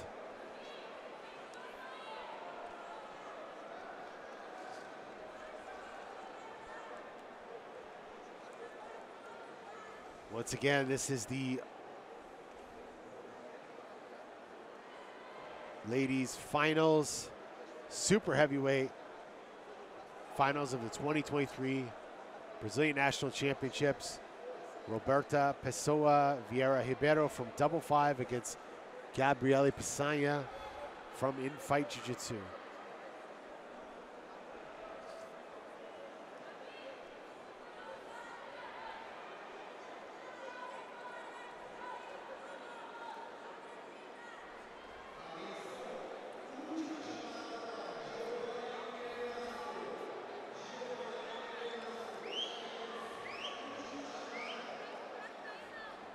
Such good control there. Roberta's been stuck in there for minutes now. Doing a good job staying out of trouble, but very hard to get offensive from there. Yeah, Roberta's hiding that right arm from getting in danger for the omoplata. Looking to step over now. And Gabrielle's using that as an opportunity to sweep.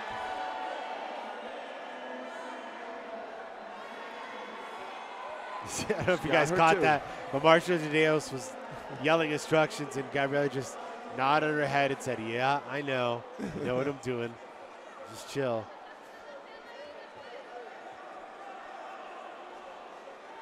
Two minutes, 45 seconds left. Gabriele Pisagna up 2-0. In a nice folding pass position here. Once she frees her right leg. Yeah, I hope that thing's in real trouble. There we go. Right now. This is where you can pass or back take. Gabriele's looking, she was looking for the back, ended up in the S mount. She now got kind of like a half mount. Inverted half guard.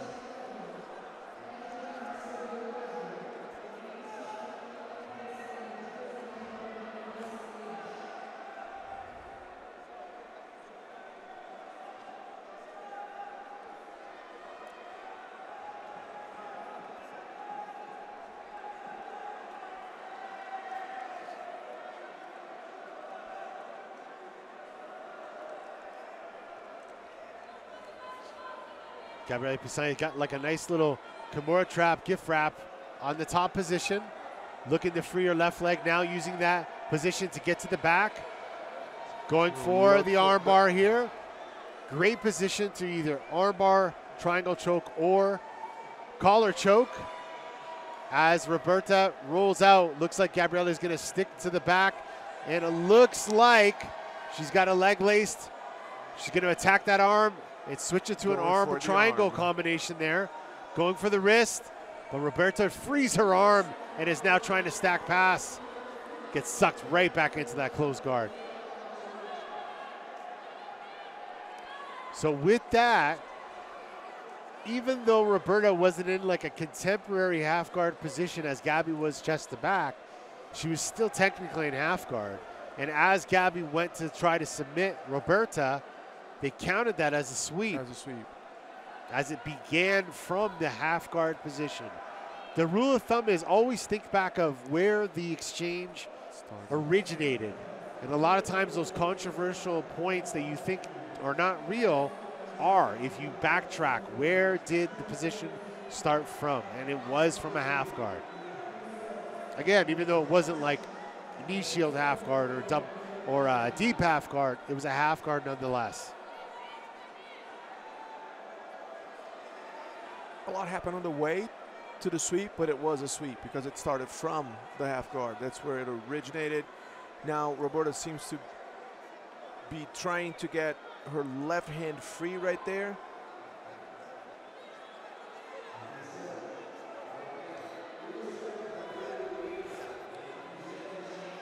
While Gabi doesn't even look tired, had a De La Riva hook. Then she went for the classic low sweep. Head down, butt in the air. She looks like she's going to do the folding pass once again. Once again. Drops her hips to smash the legs. Is Gabi Pisagna just dominant. Very dominant here. Using the collar, feeding it to the back.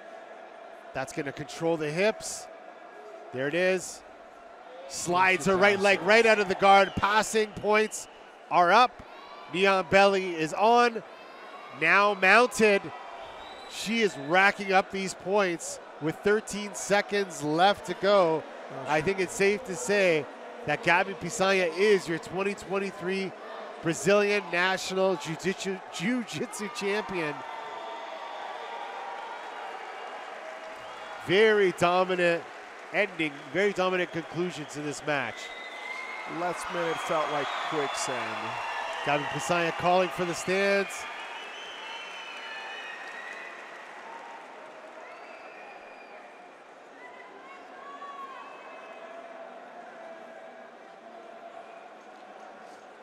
Excellent performance, showing why she's favorite in every fight she comes to, showing why she's the one to beat in women's jiu-jitsu at the moment. And that will be our final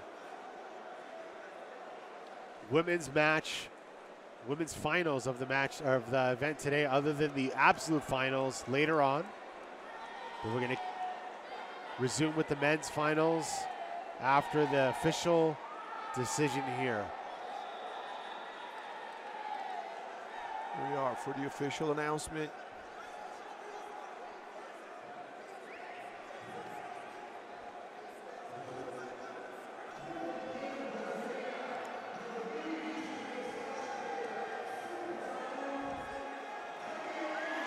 And there it is, your 2023 Brazilian National Jiu-Jitsu champion, Gabi Pisania. We'll be right back with more finals action here from Barueri.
From Team Cruz BJJ, Clayton against Victor Hugo here in the finals.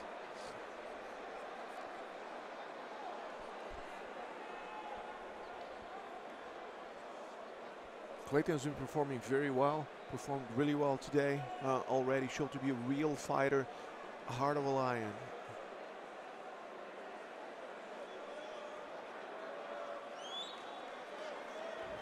Victor Hugo walks in first.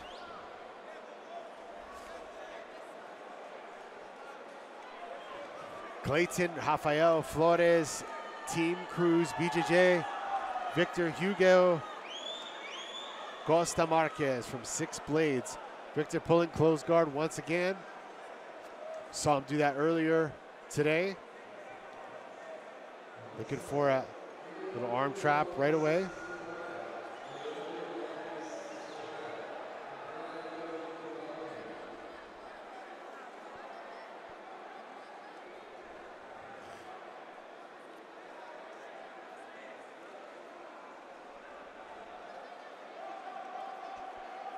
Seems like he's moving to the side, hunting for something there.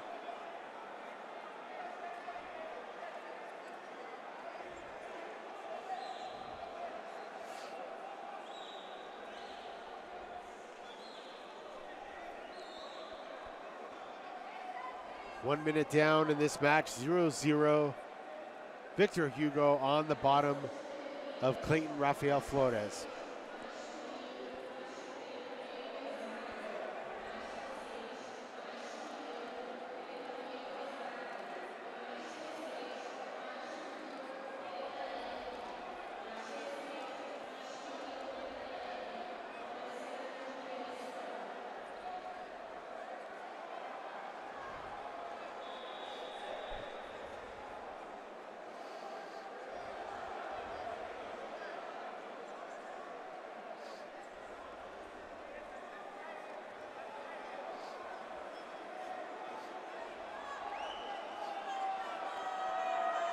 See that Sao Paulo passing set up again.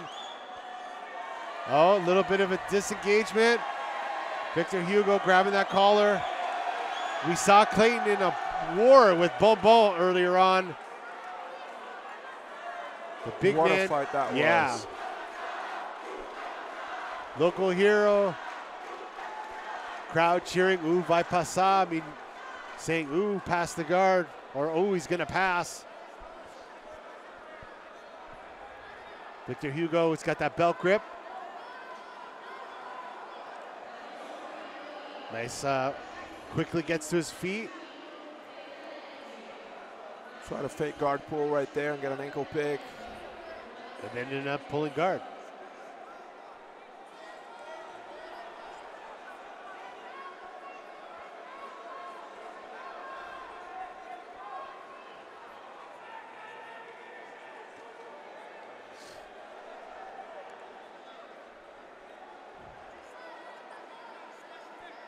Three minutes down, 7 to go.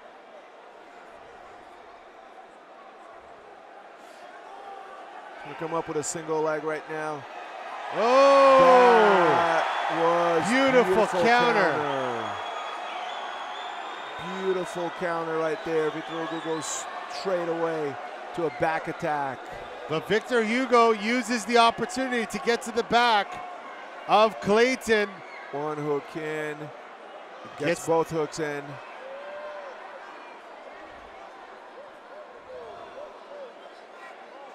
Victor Hugo up by 4 points now. He's got the back. And sometimes those monster throws like that actually suck the wind out of you. And I think Clayton, although he landed on Victor Hugo, I think, you know, mentally he could have broken him a little bit. Very possible. He's in deep waters right there. Now, I don't know, we can quite see what kind of grips Victor Hugo has, but he has a lot of time to work those. Whatever he has a whole lot of time, almost 6 minutes to work on his positioning right there.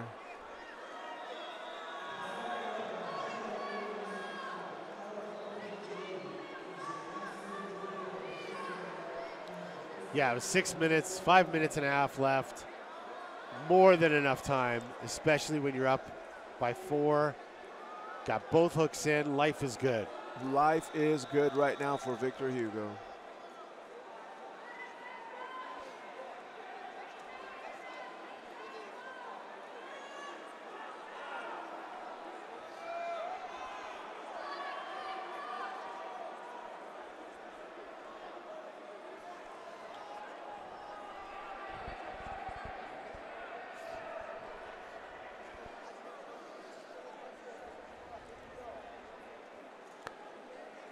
Can't really see the, you know, the details on the collar just from our angle, but Victor continuing to maintain good position.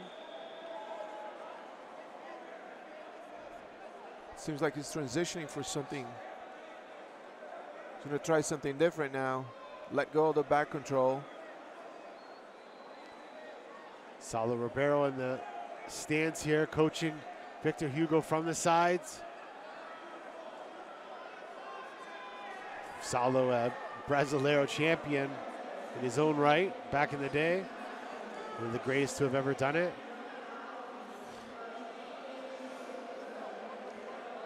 So Victor Hugo's got his arm underneath Clayton's left arm, which could indicate a katagatame if he gets Clayton's back to the mat. Clayton just signs that no, this is not happening. But he's taking the opportunity to get to the mount and rack up another 4 points. With double underhooks, this is a bad position to be in. There's a really good armbar from this position that Buchecha popularized. With the double mount. Yeah, where basically you take your hands and you clasp the top of the head and make like a hook. And then you do it on both sides. And then eventually progress to the S mount. It traps the arms in place and makes it nearly impossible for them to escape and counter the armbar. I believe we actually have that instructional on FloGrappling with a side-by-side view of Buchecha hitting it in competition. And now Victor Hugo looking for Americana from the mount. We don't see that very often.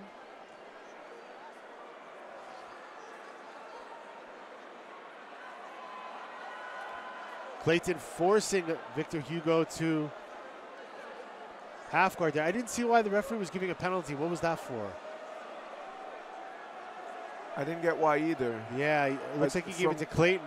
It may have been, well, regardless. Yeah. Victor Hugo 3 and passes 4. again. Just racked up another 5 points. 15-0. 3 for the pass, 4 for the mount.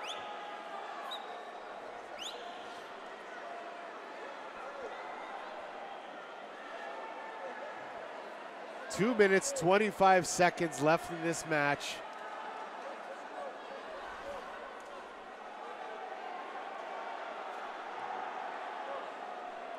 Victor Hugo utilizing that big man flow. And just continually flowing and getting back to position.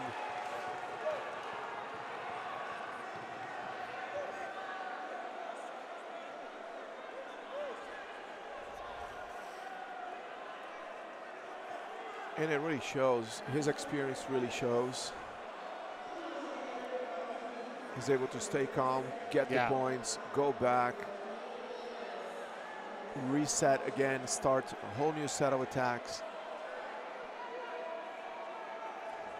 There's several minutes of pressure. Progressing, scoring.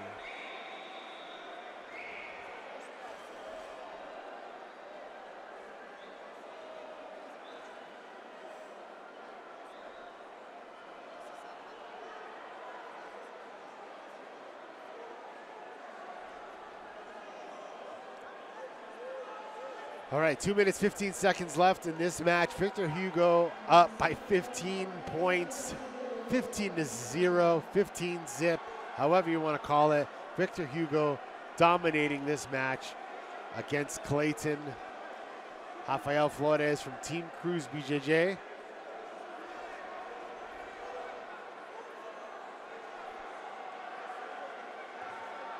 Nice little. Victor Hugo is just showing to be on another level right here. Beautiful pass attempt to the back once again. Is Victor Hugo. Taking the back, rolling. Looks like a twister right there. Gets the tap. 19-0 and submits his opponent. Crowd goes nuts here applauding him. Six Blades crew right outside celebrating. Victor's happy, put on a clinic.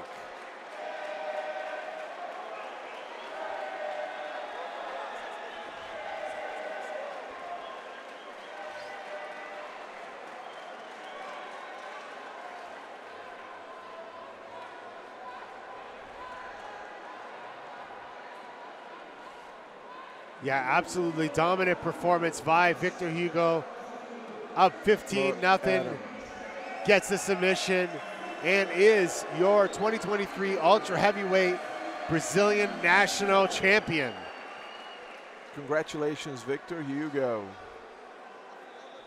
What a performance, flawless performance right here. All right, we'll be back with more action from the 2023 Brazilian National Championships. Don't go anywhere, ladies and gentlemen. We'll be right back.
All right, ladies and gentlemen, we are back here for the 2023 Brazilian National Jiu-Jitsu Championships, the Brasileiros, and we got our men's roosterweight final between Wellerson Gonçalves da Silva and Lucas Pinheiro from Atos Jiu-Jitsu. Atos versus Nova União here in Barueri, Sao Paulo. Lucas Pinheiro with one of the greatest comebacks of the entire event, maybe the entire year, maybe the entire sport. Full-on lock triangle, escapes, gets to the back of his opponent, submits him with the collar choke, which is insane. Go back and check out the FloGrappling archives if you missed it. But we're just waiting for his opponent, Wellerson Gonçalves da Silva from Nova União. Beginning the match in just a few moments.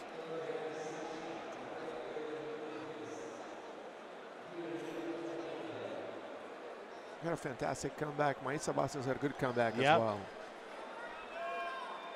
Both were very, very big contenders for submissions, for comebacks of the year, for sure. All right, Wellerson Gonçalves da Silva, Nova União, blue kimono. Lucas Pinheiro, white kimono. Pinheiro dropping on a low single there. Wellerson trying to the action immediately. Yeah, here. look off. This is a very, very fast-paced match. Lucas getting up on the top position. Gets the 2 points right away. Wellerson now attacking the ankle of Lucas Pinheiro, going belly down. Lucas Pinheiro's face has not even flinched. Wellerson trying to get up top. This is the bouncing 50-50 position standing. Oh my gosh. It's so crazy because it's such a technical spot, but if you showed somebody that doesn't do jiu-jitsu what is going on here, they would just be very confused. Some type of game show to see who wins, right?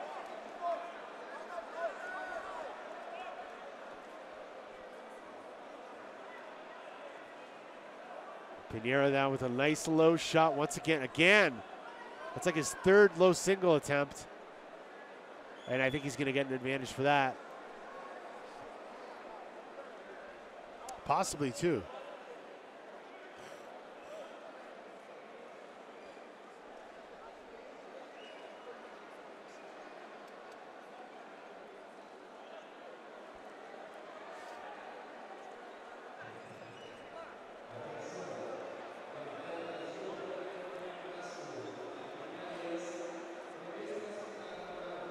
Lucas Pinheiro on the attack, looking to pass.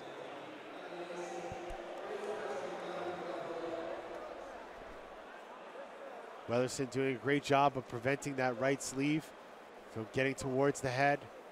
And now inverting. Man, these guys are too fast for my commentating here. I can't complete a sentence without them switching 50 different moves. And Lucas Pinheiro gets to the back.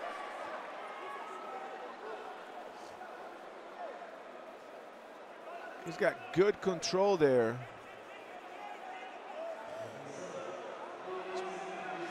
Chasing that back. Having a hard time establishing the hooks. 8 minutes left. Lucas Pinheiro up by 2 points. He's got the collar now with the right hand. And that's He's got the hand behind the head. Elbow to the mat. That's a really good position to be in as well. That's a strong controlling grip with the right elbow behind the neck to the mat. You don't need the second collar. You can actually finish it with if you have a strong enough grip there. His opponent's trying to roll out, and Pinheiro using the opportunity to lace that leg up the shoulder. Gets a submission. Lucas Pinheiro with probably the best performance in the finals so far today. Amazing job. And with that submission is your 2023 Brazilian National Champion. Seal the deal early. The Roosterweight Brasileiro champion, Lucas Pinheiro from Manaus, representing Atos Jiu-Jitsu.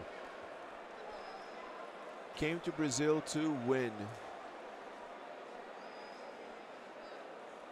He got that done quickly.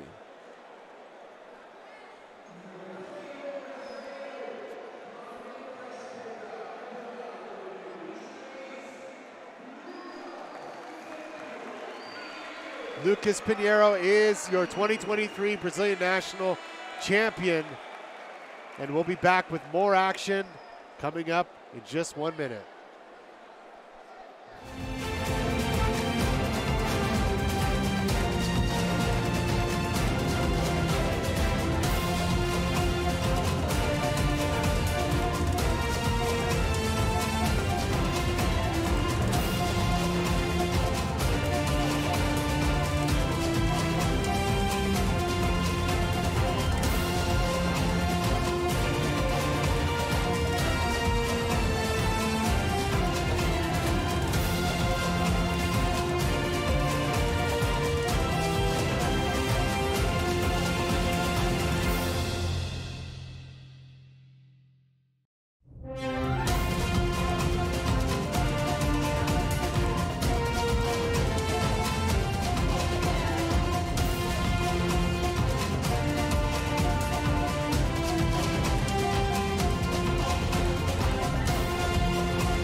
All right, we are back to the highly anticipated showdown between Kleber Clandestino from Atos Jiu-Jitsu, Almeida Jiu-Jitsu, against Diogo Reis, the Megalodon from Team Melky Jiu-Jitsu from Manaus. And Kleber Clandestino pulling guard right away. You hear the crowd going nuts here in Barueri, Sao Paulo for Clandestino. Diogo Reis has a nice underhook with that left arm and in a good passing position here. This is happening. Kleber Clandestino is a total fan favorite as well. He lives in town, fighting at home, but Diogo Reis has moved just an hour away from here. So there's a lot of the Almeida crowd here, and the Melky Galvão team is loved by all as well. Crowd is going crazy on the stands right here.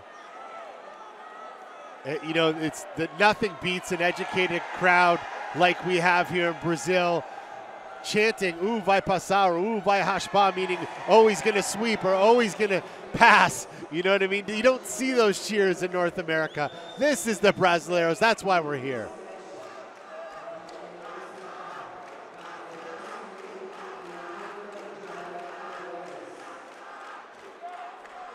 Clandestino making some space there. He's got double butterfly hooks. Diogo Reis, he's got a good wrap around the, trying to get that lower spine lock here, trying to isolate, trying to bring the back to the mat. This is a strong position for both of them. Yeah. They're both dangerous from that position right there. Clandestino is right how he likes to be, and so is Diogo. Diogo trying to make distance and disconnect. Doing a great job there of almost disconnecting fully. Clandestino retracts his guard, and now both athletes back to the feet. Clandestino shooting on the outside single leg, and Diogo stuffs it. Looking for a takedown. But this is, Diogo's been training wrestling extensively. Melky Galvão insists that all of his athletes train wrestling, luta livre, gi, no gi, whatever it is. And Clandestino comes from one of the toughest camps here in Brazil. And like you said, neighborhood Sao Paulo. Clandestino on a single leg now, and the Megalodon spins out. What a counter by Diogo Reis. Clandestino gets an advantage for that single leg attempt. And Diogo pulls guard. Diogo retracted from the wrestling game, the takedown game. He respected Clandestino. Yeah, but Diogo now sucking up that leg in optimal sweeping position. Clandestino retracting his leg. Diogo is going to consistently just connect position to position here. He's got the legs wrapped. Trying to play a little more conservative right now. He's got like a 50-50 here. He's doing what he needs to do to make sure he kind of gets ahead in points before attacking relentlessly like he does. But Clandestino holding on to that leg.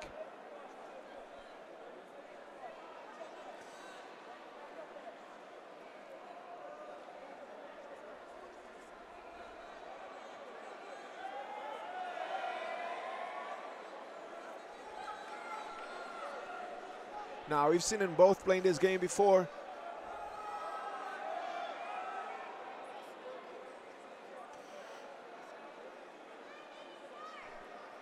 Diogo's got really good grip on the bottom of the pen. He's going to come up. Diego using the opportunity to get to the top position, and that'll be 2 points, Marcelo. Yep.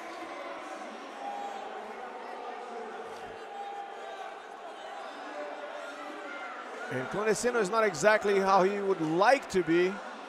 Clandestino now rotating Diogo, getting him back into a similar position that he had earlier on.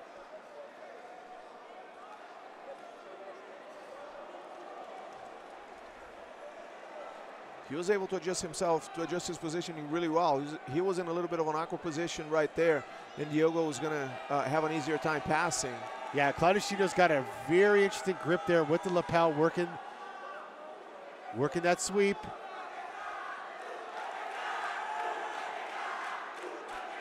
Now the Almeida crowd wants, now they want Clandestino to finish Diogo with that footlock.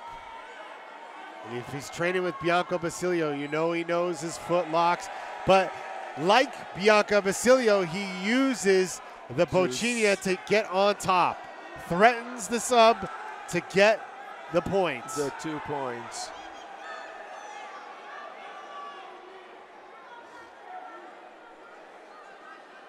It's becoming a trademark now. Now Diogo trying to get underneath, got a good grip on the bottom of the pants right there. Yep, it's a bold strategy, Gotten. Let's see if it pays off for him.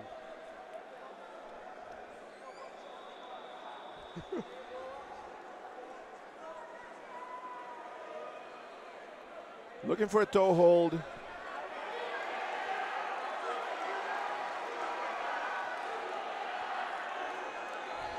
Had his leg extended. Yeah, we're 2 points each, 1 advantage each. This is a war. This is what a fight. This is Melky Galvão versus Andre Galvão. This is Atos versus Melky. This is Sao Paulo versus Manaus. This is Kleber versus Diogo Reis. This is what we're here for, battles like this. And Diogo Reis, in all my excitement, just got another 2 points. 3:44 left. And this is them warming up. Now they're going to turn it on, Ricardo. Yes. When they hit 3 minutes, that's when they're going to really turn it on. This is the filling out process.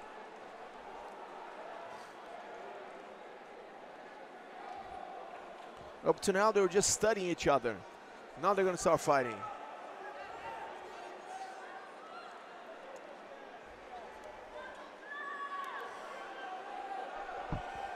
Clandestino. Oh, beautiful passing attempt by Diogo Reis. And lightning fast counter by Clandestino. This match is living up to the hype that we thought it would deliver. It's just, this is the best of jiu-jitsu right here. And you know, the funny part is, not a ton of submission attempts, but a lot of movement, a lot of sweeping, a lot of pass attempts. The war is on. Yes. Beautiful exchanges, beautiful display of technique. And the chess game. You see 2 of the greatest minds in the game as far as coaching. Andre Galvão's on one side and Melky Galvão's mat side right here. Everything about this is beautiful. 2 very tough guys to submit. Man, Diogo Reis' passing attempts are so good. He's able to retract his feet out of entanglement, pass side to side. He's on fire. I think Fabricio Andre gave him some tips and he powered him up with some Hokage magic in the corner there. Using some Jungo Açaí. Yeah. something. Something. Yeah, and I feel like there's more coming now that we hit 2 minutes left. Diogo Reis leading the score, 4-2, 4 advantages. Kleber Clandestino doing everything he can to keep this title here in Sao Paulo.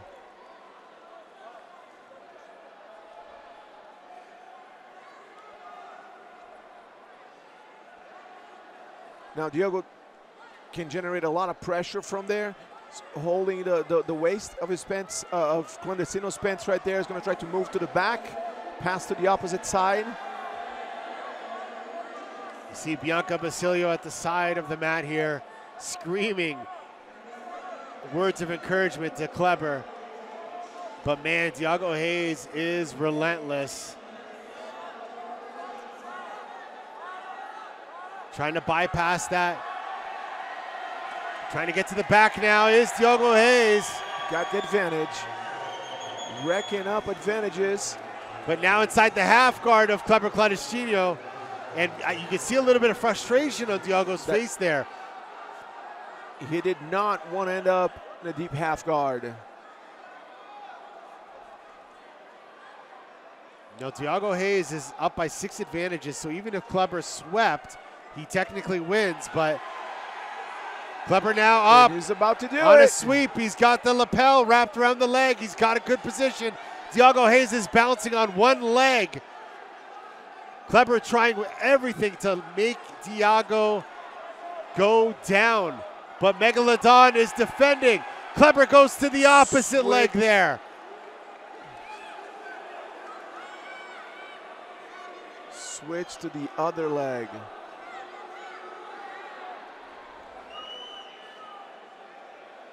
.23 seconds left. 4-2. This has been a war. This has been a war. Kleber Clandestino. He's got a nice grip under the arm. And Diogo Reis with that beautiful guard pull sweep combination gets the 2 points. We talked about that earlier today. Pull guard sweeping already. Shades of Mika Galvão, his teammate, 3 seconds left. And Diogo Reis, the Megalodon, has done it. He is the 2023 Brazilian national champion. Putting on a show here.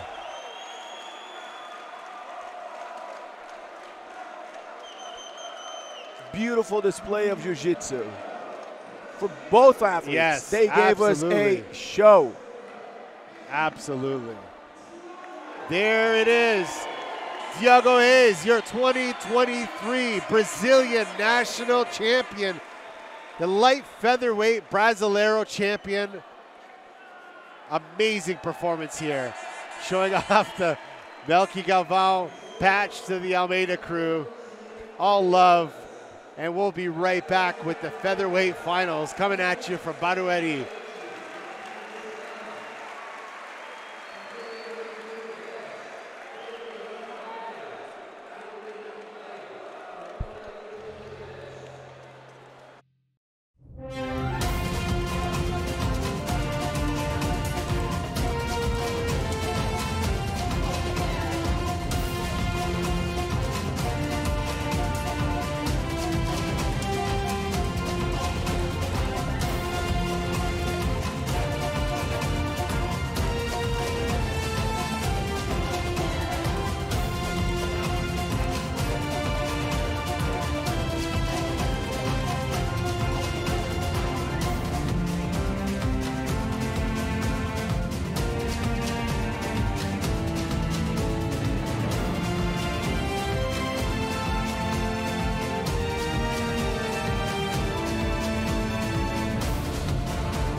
All right, we are back, ladies and gentlemen, for the men's featherweight finals here of the 2023 Brasileiro, the Brazilian National Championships. We got Alessandro Sodre from Nova União versus Isaac Doederlein from Aliança Jiu-Jitsu. Isaac with the lightning fast footlock earlier on today against Alessandro Sodre. Fabio Passos in the corner of Isaac. Rodrigo Feijão in the corner of Sodre. These guys know each other. Isaac saved a lot of energy in his first fight. Only 15 seconds, he got it done. In and out real quick. Had a good fight against Matheus Zonda. And now comes back, tries to pull guard immediately. Alex Sodre certainly knows his opponent right there. Doesn't want to get sucked into that guard immediately.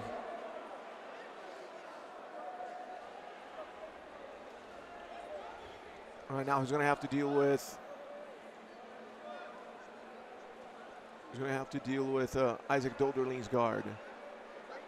So looking for the strap right there on the cloth. Looks like his coach is looking at the ref for whatever reason.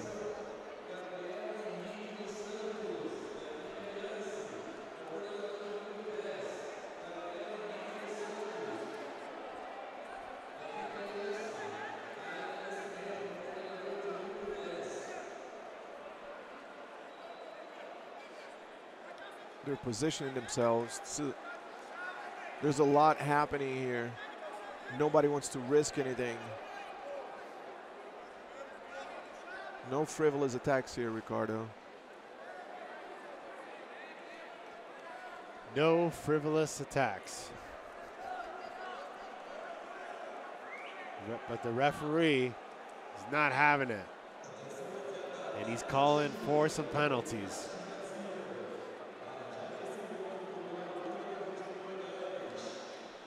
We're going to have to start calling for some frivolous attacks here. I know. Pretty soon.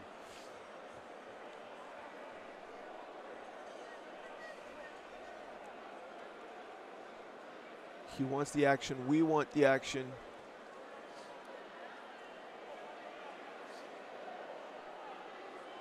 They're both so dangerous and fast. Anything can happen at any moment. 2 minutes into the match. They want to be very careful. Isaac goes for that De La Riva hook. Changes his mind. He's going to start switching.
A little bit of a different pace from the last match, but again, you know, Brazilian national finals. Isaac now shooting that left leg, trying to wrap it around Sodre, trying to battle inside the pocket there.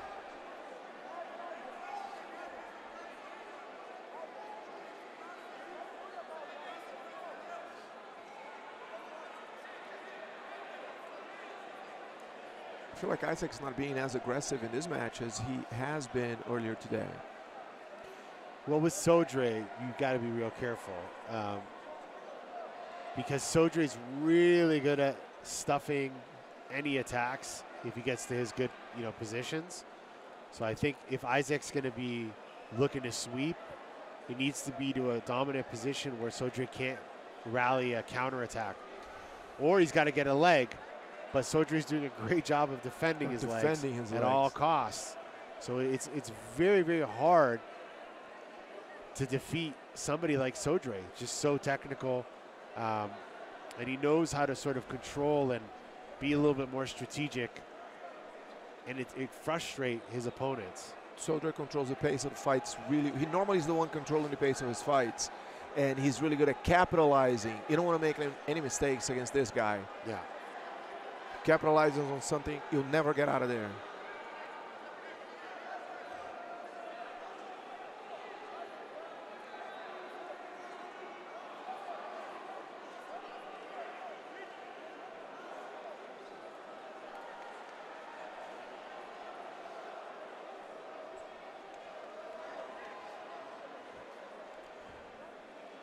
It's hard to even off balance him.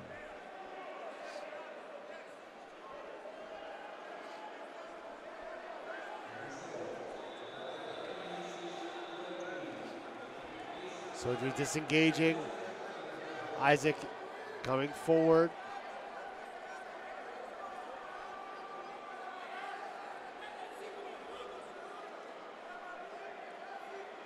We reached the halfway point of this fight. Yeah, even some of the people in the audience are calling for the referee to start issuing some penalties here. Stalling penalties yeah. on Isaac. The Novo Union crew is going crazy out there. Yeah. I think Soldra is trying to claim that the pants are too tight or too small, but looks like he regained his grip and Isaac strips it right away. Yeah.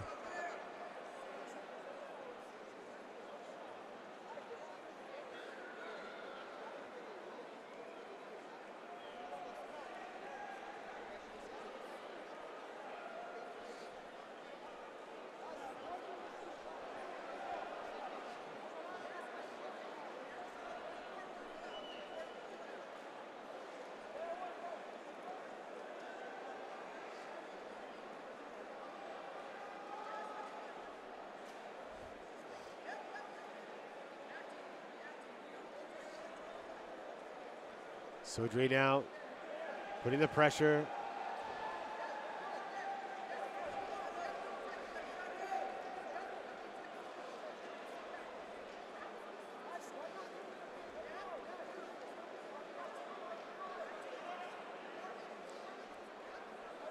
Gets off balance for like half a second, hits the floor, it's right back up.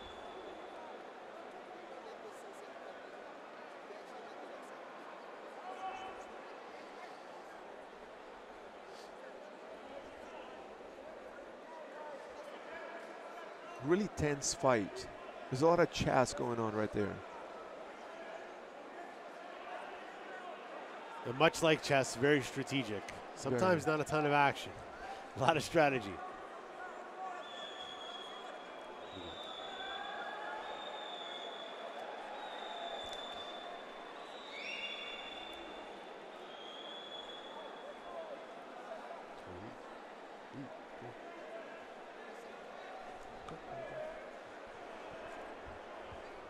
Soldra on top, trying to pass.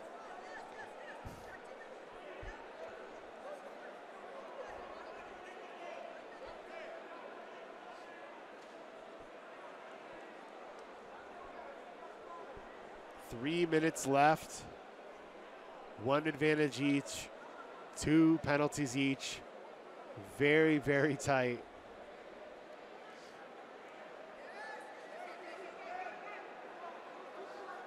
He was able to post with the opposite hand. Even though Isaac had a grip there, he was able to post with the opposite hand.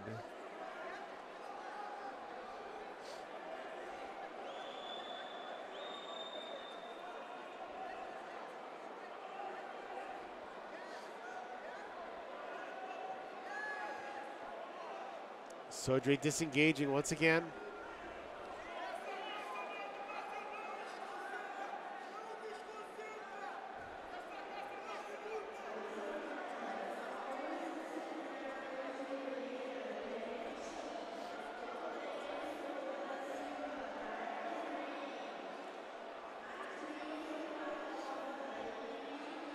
Minutes, let's see if they really turn it on. See if we see something different.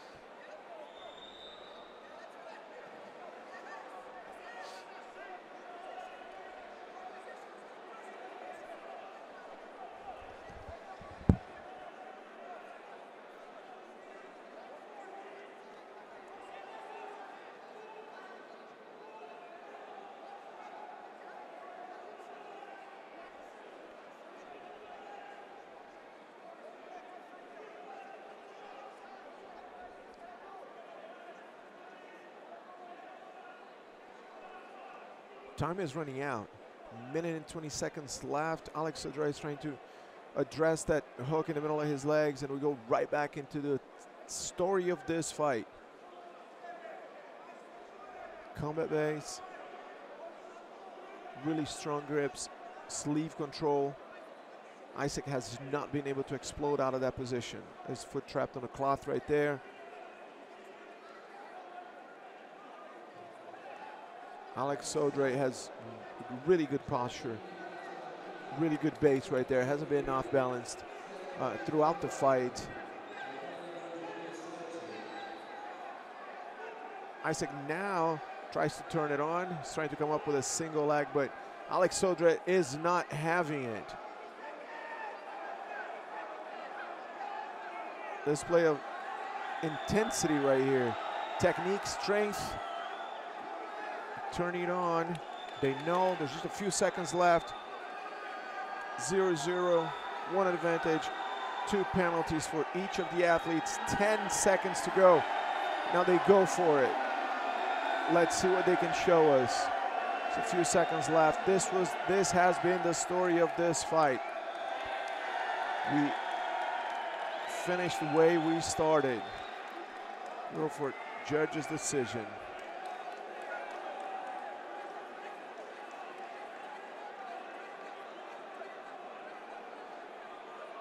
Great show of sportsmanship there.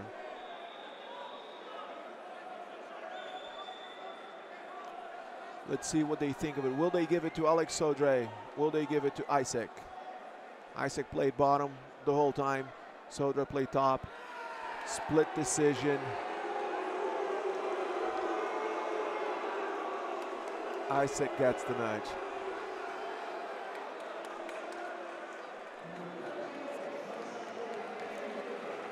Here you have it, ladies and gentlemen.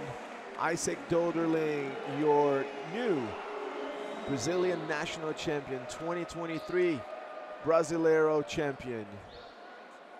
Limps off the mats right there, so now we know.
We are back for the men's lightweight finals. Nathan Cheng Freitas representing Fratris Brazilian Jiu-Jitsu against Lucas Sech Valente from Gracie Barra, or Barra Gracie from back in the day. Back in the day. Depends how old you are, is how you call them. Double guard pull, all right. Nathan up immediately. He's been showing a great pace today. Yeah, Nathan came to fight. I love Nathan's. I love watching Nathan fight. He's a very aggressive competitor. Actually, a student of Fernando Tedede for quite some time. Played Andre Galvão in the Tedede movie about his life. And Lucas Valente on the bottom in lasso, as we normally see him, or almost going into lasso. But nothing new here. Lapel control on one side. Nathan's doing a really good job. Yeah, Nathan is like, get that lasso away from me. Get that lasso out of my face. Punch Valente's hand to get out of there. I love it. He came to fight. And Valente with a beautiful sweep. Old school to the mount. Oh my Almost to goodness. stabilize the position. Natan does not want to accept it. Gets 2 points. Two. I think they're going to call it back.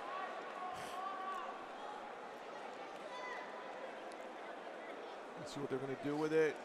I think Natan's coming in a little too aggressive here, and I think he lost focus. Head's getting swept earlier on.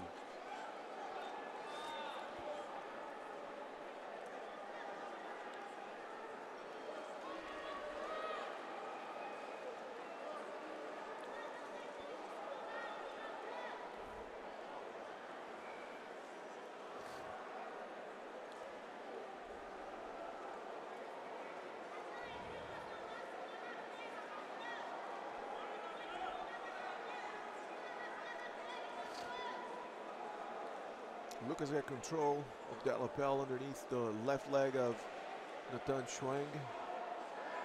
And goes into the same sweep once again. Another 2 points for Lucas Valente. Natan doing everything he can to try to escape that back control. Lucas gets to the back. Hooks are crossed. He's not going to score. Now he gets both hooks in. He's going to get that 4 points. 4 more. Valente got 8-0 on Natan Schwang. Valente, black belt from Basilio, Marcelo Azevedo, and he gets the tap. Beautiful submission by Lucas Valente. Lucas Valente taps out Natan Schwang.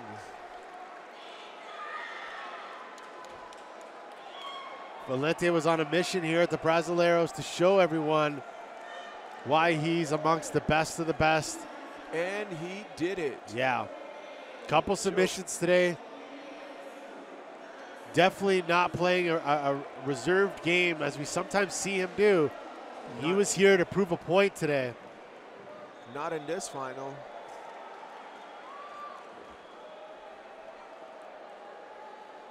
Big win for this young man.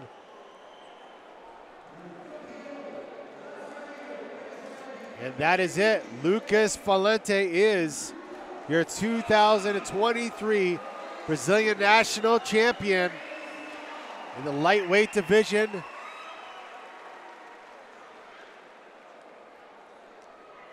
And we will be back in a minute or so with Tainan Dalpra versus Pedro Henrique Maia Costa. Stay tuned, guys. We'll be right back.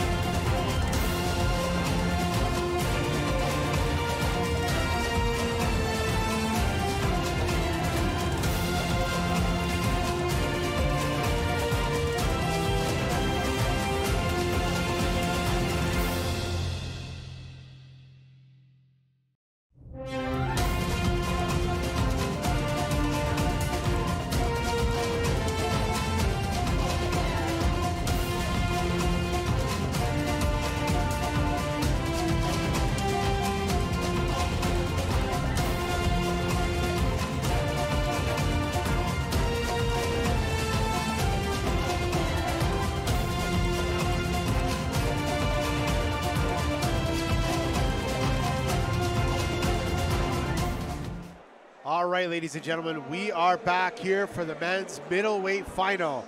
Tainan Dalpra Costa from Art of Jiu-Jitsu against Pedro Henrique Maia Costa from Escola de Jiu-Jitsu here in the finals of the 2023 Brasileiros. Here we go.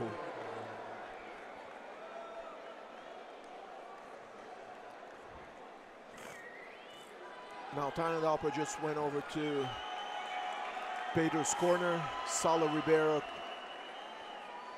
greeted him and walked right back in. These two know each other. They have fought before. Pedro has given him a very tough fight last year. Even Tainan said this was my first fight, but Tainan has been on a tear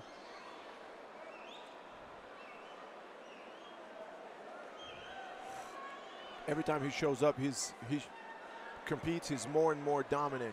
Now, Pedro, Ricardo, funny story. I walked in this morning at 8 o'clock in the morning. Pedro was already full gear on, gi on, belt on. He was ready to go, and it was just 8 in the morning.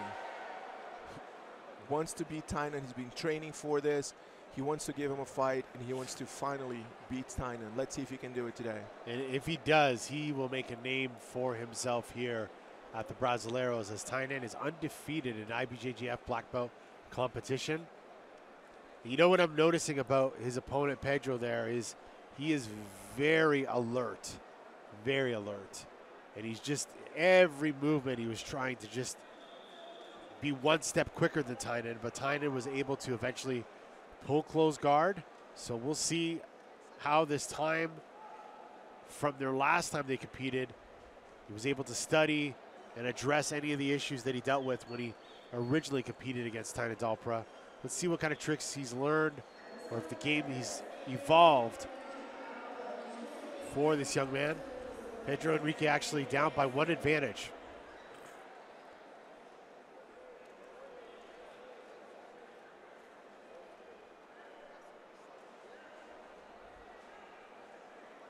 He's going against someone who's not only very dominant, but everything is dangerous.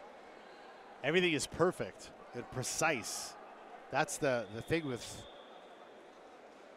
Tainan. I like to call him the excellence of execution, because it's very rare you see him make a mistake. Shout out to Bret Hart. Tainan Dalpra now got a little Bochinha foot there. Paulo Henrique trying to defend.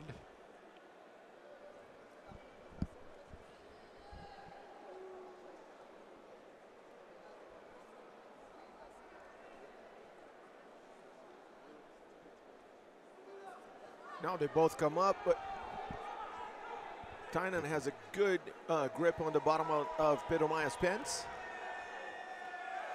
And it sits. Very Relax interesting. To go back to guard, playing guard. And it concedes the 2 points. Not something you see every day. So Pedro Maia is leading the score with 7 minutes to go.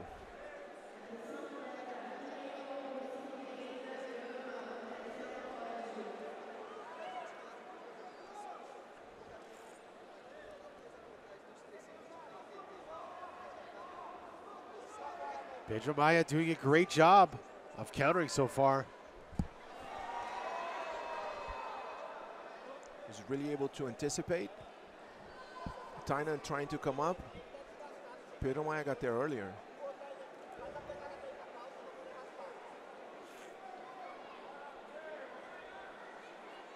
.640 to go. Pedro Maia leading the score.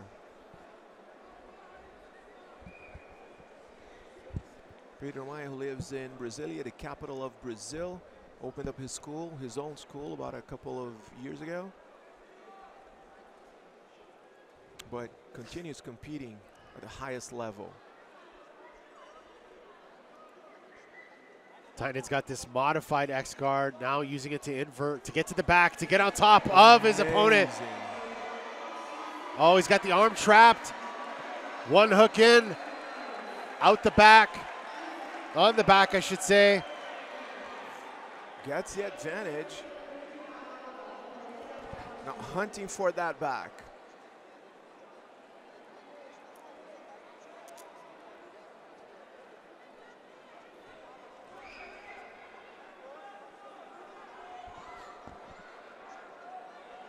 Pedro trying to get out of there. A really tough spot. The excellence of execution continues to chain his attacks against Pedro Henrique Maia here at the 2023 Brasileiros. Tainan Dalpra returns to Brazil in stunning fashion, not just in kimono fashion with the Araton Senna patch, but in jiu-jitsu fluidity.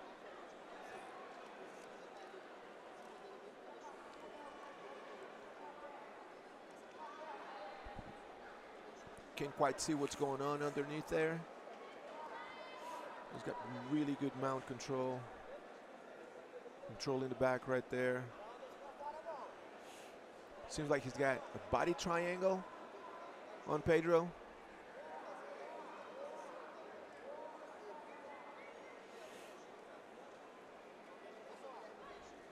Yeah, Pedro trying to stand up and trying to shake Tainan off, but Tainan just breaking down that posture, breaking down those frames there.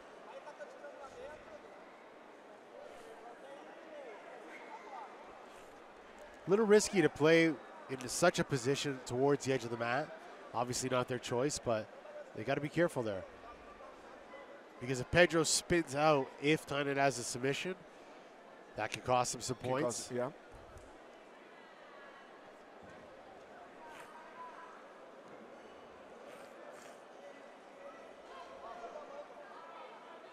(4-2) Tainan Dalpra.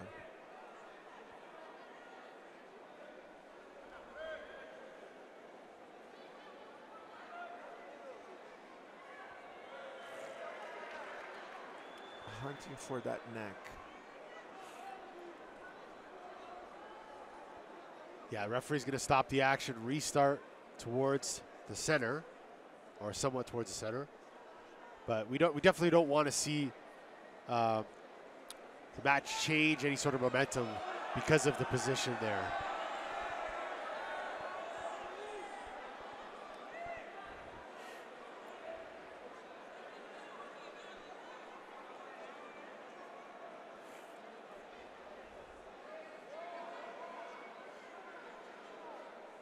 Pedro Enrique doing a good job of defending.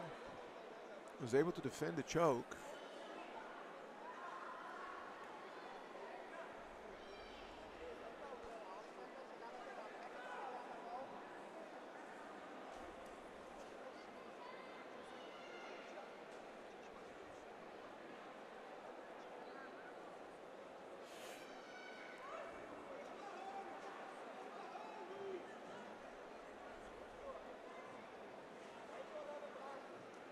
Trying to feed that collar to his left hand. Pedro's been doing a good job answering the phone right there to defend his neck. And that body triangle squeezes the life out of you. Yeah. I mean, the position itself is nasty. The pressure of being in the finals in that position is terrible. The pressure of being with Tainan Dalpra on your back with a body triangle in the finals of the Brasileiro. Multiply it by 10. Must suck. But Pedro Enrique keeping his composure and trying to do what he can to defend and then escape the position. I just don't think it's going to happen today. It's really tough to get out of there. He keeps trying. Pedro's got the heart of a champion.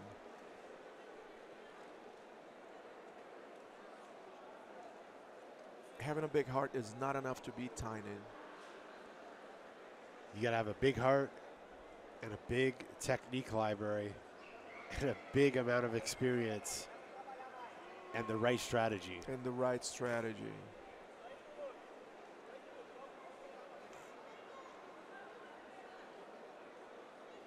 And maybe somebody else helping you. Literally a second person. I don't know how else you're going to do it by yourself. Baseball bat.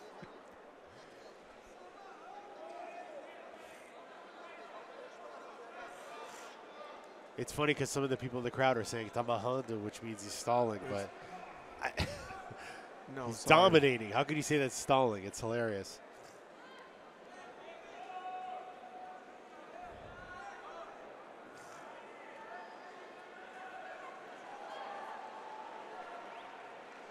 The only reason why he hasn't choked out Pedro is because Pedro's doing a good job defending, because he's trying. He's got excellent control on Pedro. He's been trying to choke him out since he got to that position. Well, you know what? The referee is going to penalize Tainan. Or at least he just signaled like he was about to.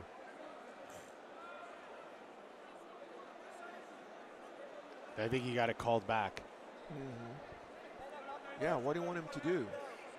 He's trying. He's switching grips on those collars. Pedro's just doing a good job, either answering the phone or wrist controlling him.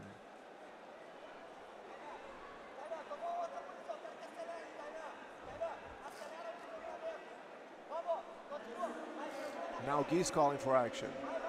Now he's got the collar, lost it though. Guy Mendes telling him to heat it up a little bit.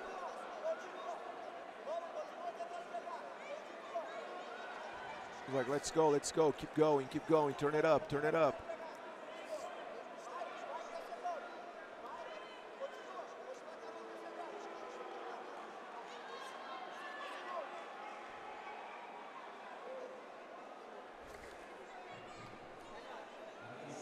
Seven seconds left.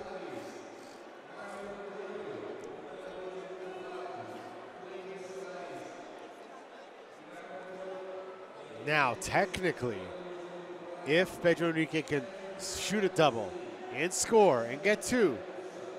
I think Tainan just he got his another 2 point. My bad. It wouldn't matter. It wouldn't matter if he shot a double leg. He would have the double leg to mount. I was going to say, because the score was 2-2, if he would have scored, you know, he'd be in a good position. It would be 4-4. Yeah.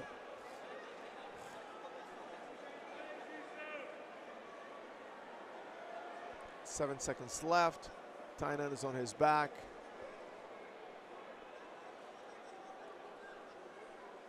I think there's a little bit of a confusion with the score here, with the coach, between the coaches and the referees. But yeah, and that is it. Tainan Dalpra is your 2023 Brazilian National Jiu-Jitsu Champion. Brings home the gold. Very impressive performance by this young man. The excellence of execution does it again.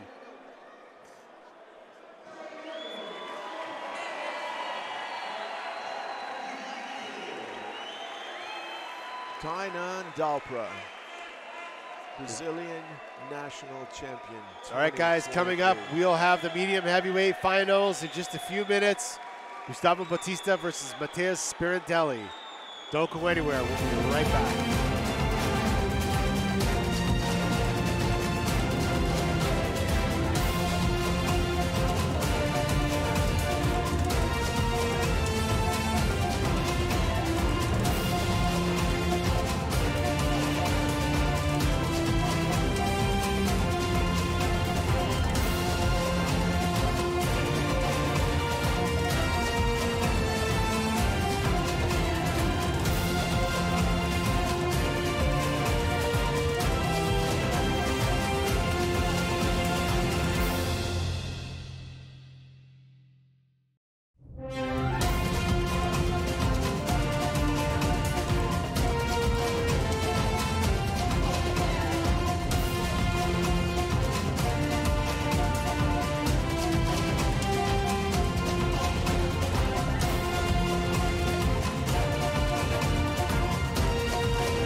We are back.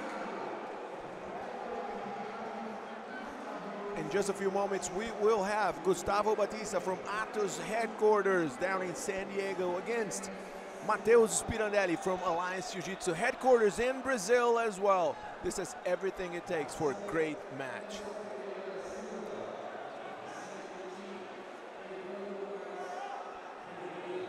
In just a few minutes, you guys. Don't go anywhere.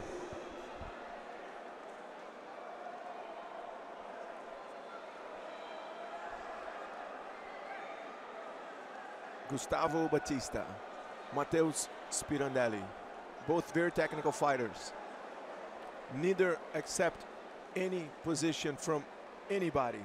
They sell everything very expensive. Everything has a high price with these guys. They both come from very good performances earlier today. And they both really want to be the new Brazilian national champion.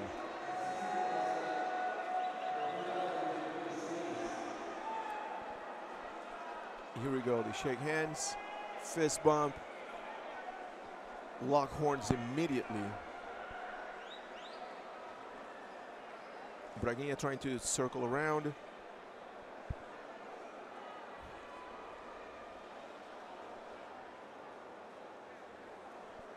Faking a shot right there. No, Spirandelli doesn't shy away from a little stand-up game. As I said it, he pulls guard.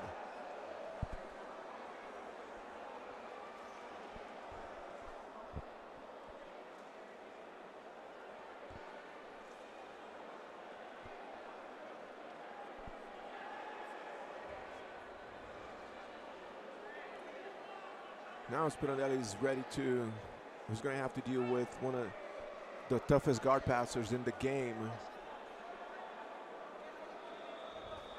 Let's see what he has for Gustavo Batista.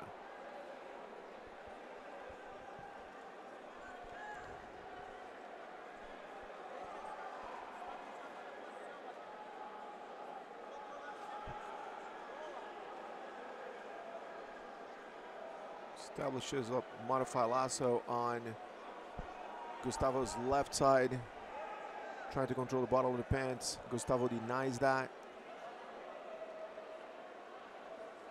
Okay, so now he has same side grips. Gustavo's left side is all gripped up by Matteo Spirandelli.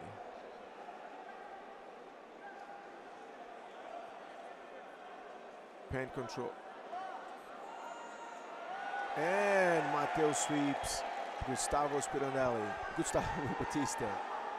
Matteo Spirandelli coming for 2 points, leading the score. Gustavo Batista trying to get out of there.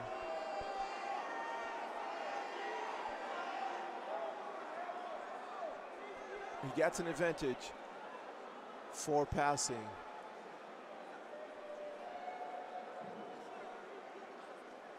Both out of bounds.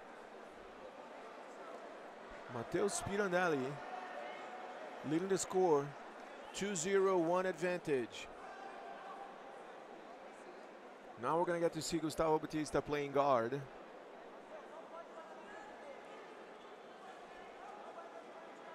Got really good control there.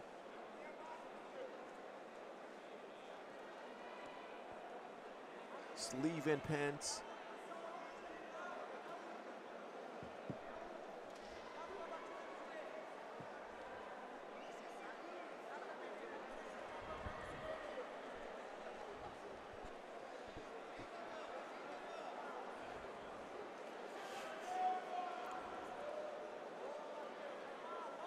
Matteo is actually very, very hard to sweep.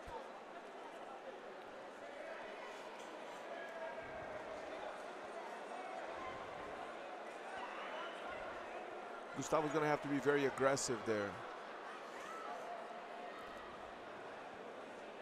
Doesn't want to let time run out.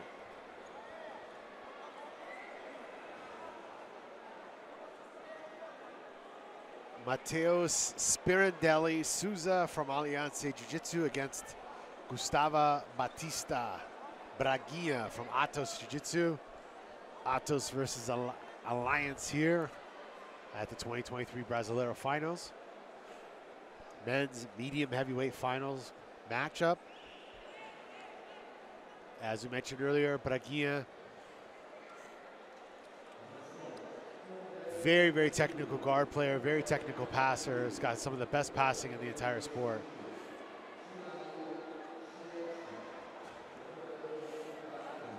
Now Mateus looks very confident in his match. He pulled guard against one of the best guard passers of our day, and he was able to sweep. Now that must feel good, Ricardo. Yeah, big confidence booster.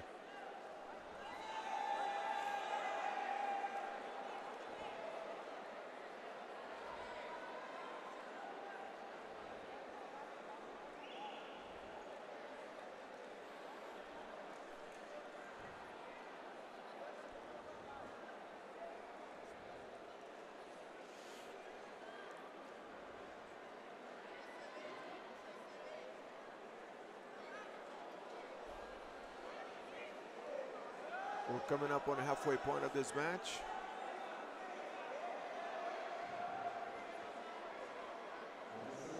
Head to head there for a second. Batista standing now.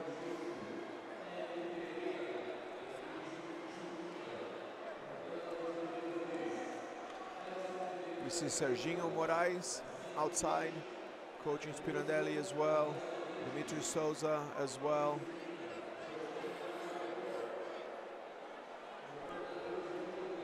And of course, Michael Lungi as his coach. We see the entire Alliance crew around here.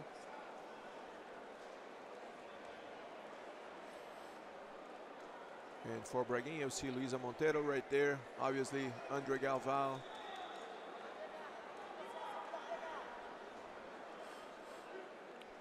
they're exchanging grips. Spirandelli pulls guard once again. Spirandelli lacing that lasso and then getting the foot in the bicep here.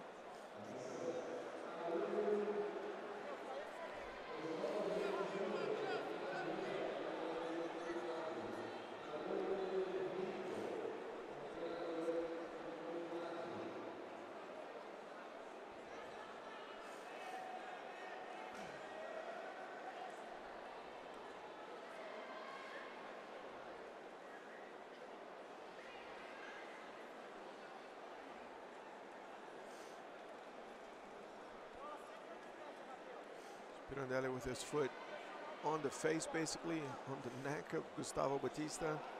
Does not get phased by it at all. Keeps putting on the pressure.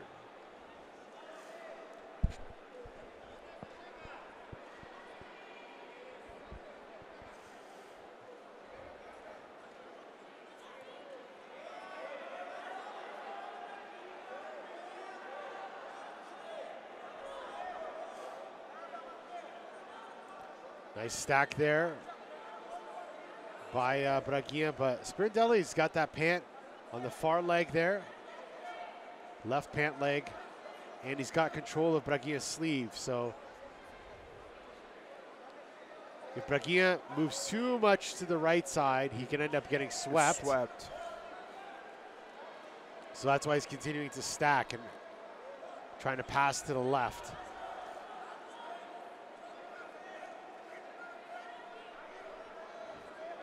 Seems like Mateo's gonna recover.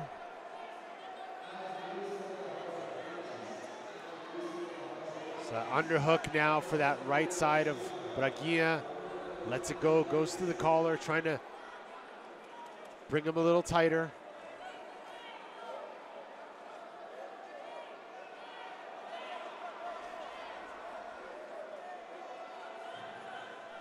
Okay, now Braguinha's got his legs free. Mateus doesn't have that grip on the bottom of his pants anymore. He's moving more freely.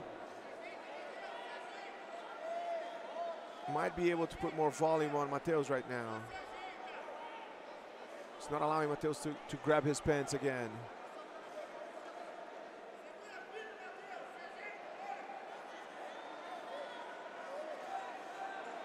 Try to pass really low.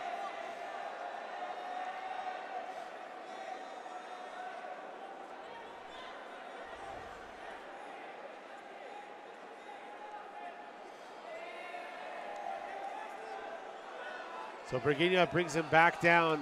That's probably one of the most misunderstood positions in the sport. A lot of people would ask a question, well, does he get 2 points or does he get an advantage? But no, because it started from the guard position of Spirandelli. So taking somebody back to the same position doesn't get you anything. It's not a progression. No.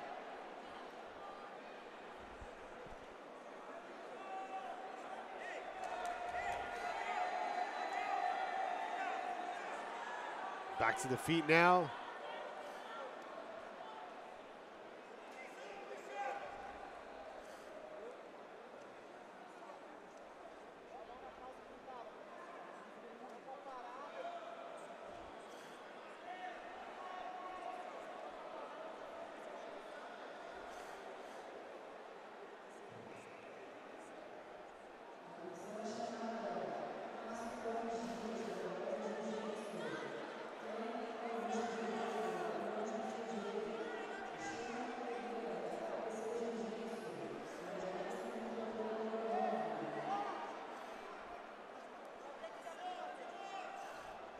Ricardo, we got 2 minutes left. Yeah, this is a big win potentially for Spirandelli, from Matteo Spirandelli from Alianza.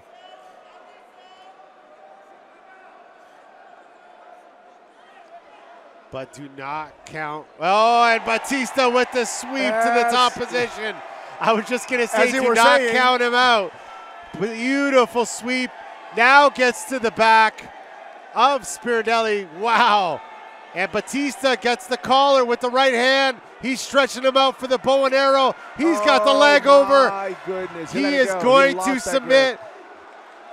He's got the leg over the shoulder. He's stretching him out. It's a matter of time now. Oh, my goodness. Gets the 4 points. As you were saying, don't count what? Don't count Mateo's out. He was in a good, I saw something about to happen. A premonition of a sweep coming. And sure enough, he did it. Gets to the back, gets the collar, and he's getting the submission. Here he is going to finish. Gustavo Batista wins by submission and is your 2023 medium heavyweight Brasileiro champion. Amazing comeback. Third best comeback of the day. Yes. What a great fight. What a great fight.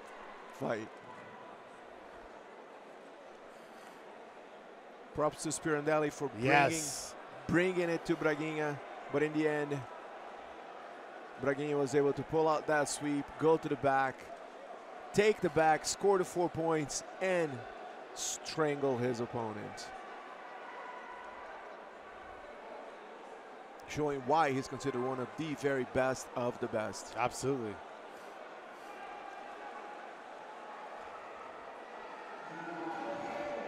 And you got to remember, he's got a ton of experience. He was competing against high-level black belts as a brown belt. And that really counts.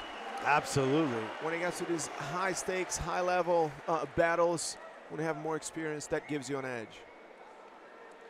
All right, we'll be back with more action live from the 2023 Brasileiros.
We are back in the men's heavyweight finals of the 2023 Brazilian National Jiu-Jitsu Championship. Fellipe Andrew versus Gabriel Henrique do Silva Oliveira.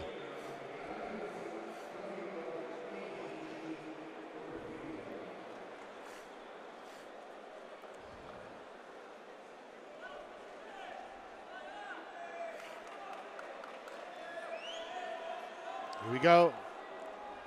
Fellipe Andrew gets top position. Right away, he's able to free one of the legs. Gabriel wanted to play full guard. He wanted to go for close guard.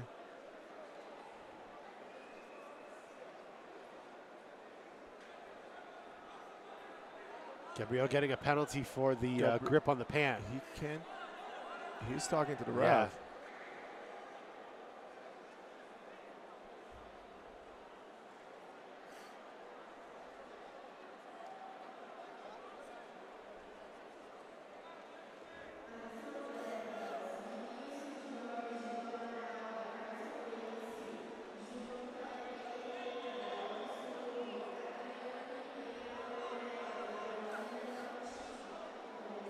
Gabriel Henrique working a pretty intricate half guard game there, but Fellipe's got that right side underhook.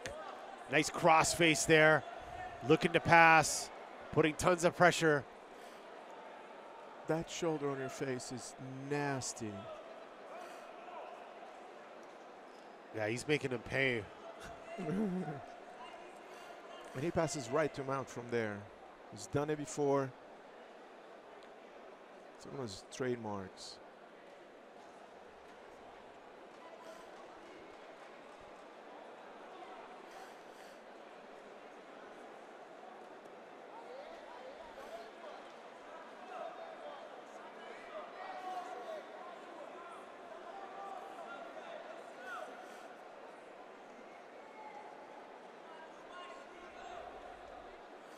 Fellipe Andrew continuing to pass and progress the position here. He's looking for a triangle there. He's looking for the arm, or he's looking to hit a triangle. Looking for the sub. He's looking for that reverse arm bar. Oh, there it is. Looking for that arm.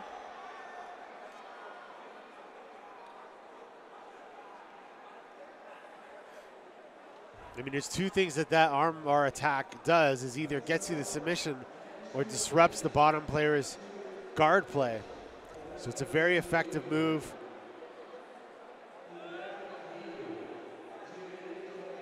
His opponent trying to teeter him over, trying to feed the collars, looking for that double under grip, Bernardo Faria style of deep half guard.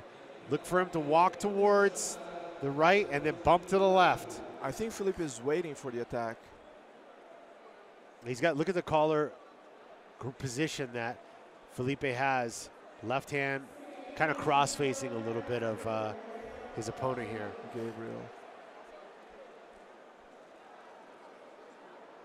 Gabriel Enrique dos Oliveira, cornered by Mario Reis. Fellipe Andrew, cornered by Leticia Cardozo.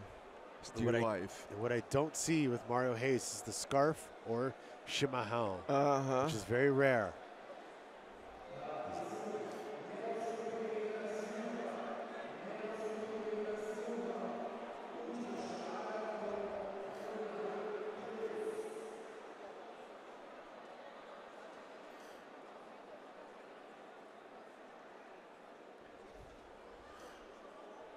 Both athletes getting penalties there, yeah, for stalling. Interesting. That's what he wanted. Fellipe was just waiting for that. Yeah, the thing with the deep half guard sweep, especially from the double unders, is if it's not tight enough, you kind of expose yourself, and the person on attack can use that as an opportunity to scramble. So that's why when you do it, you kind of need those collars really, really tight. You can't just burst out and expect to have a good position on top. Either you're going to get a caught in triangle, or the other person's going to scramble back to their feet, which just happened with Fellipe Andrew. Exactly what happened.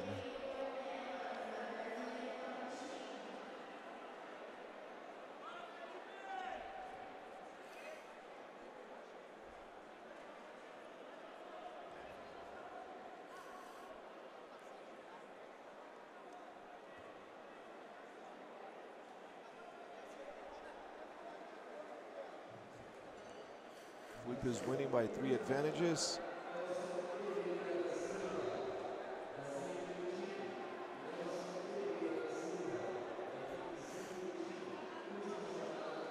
Now this is Fellipe's world.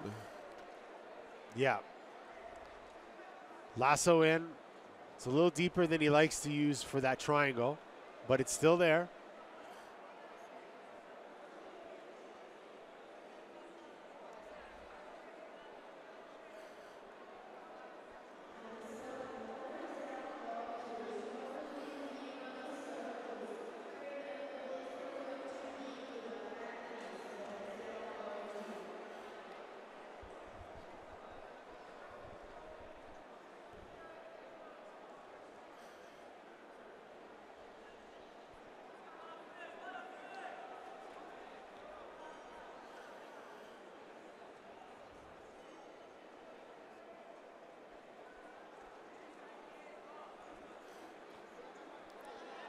Gabriel Enrique dos Oliveira from Aliança.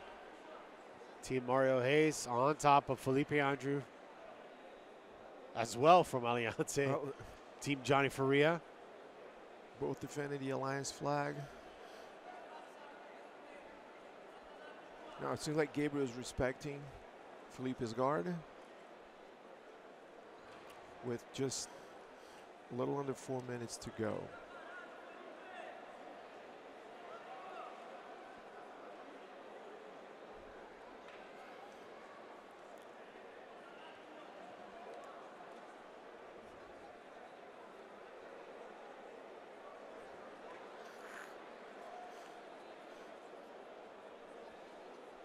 A little bit of off balancing there from Felipe Andrew.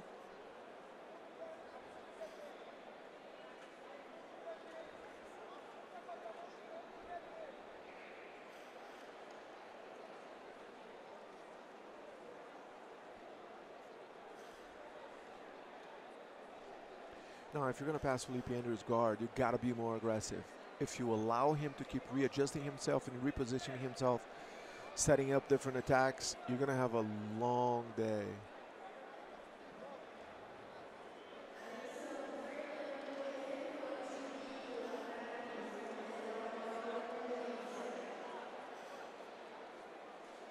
Felipe's about to get up. Got his two.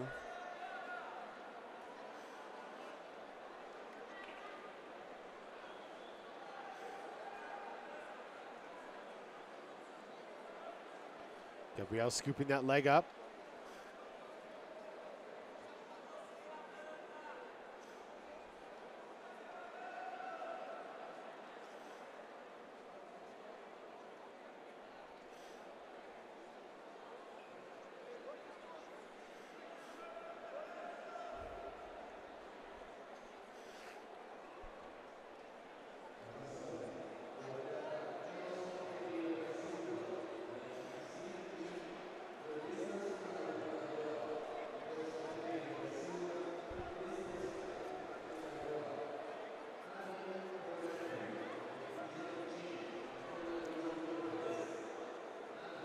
Now it seems like Gabriel is better positioned than he was before.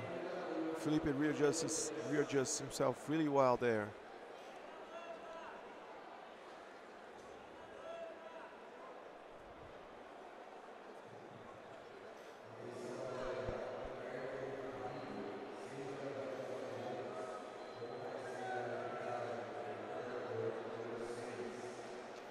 One minute, 25 seconds left in this match. Felipe Andrew up by 2 points.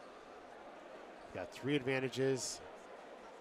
Gabriel Enrique is down by 2 penalties.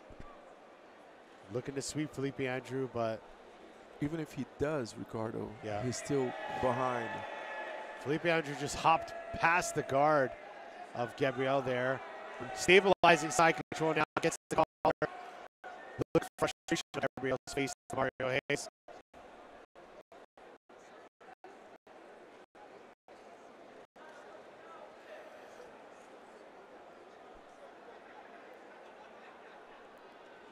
He knows he's got under a minute to go, and he needs to finish the #1 in the world.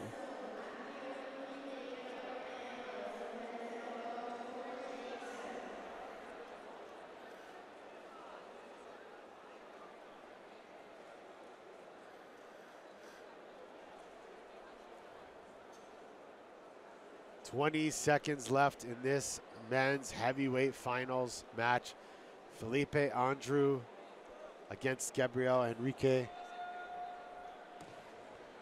Really good top control there. Goes for the mount. Smother Gabriel's face right there. And he does it. That's it. Felipe Andrew is your 2023 heavyweight Brazilian national champion.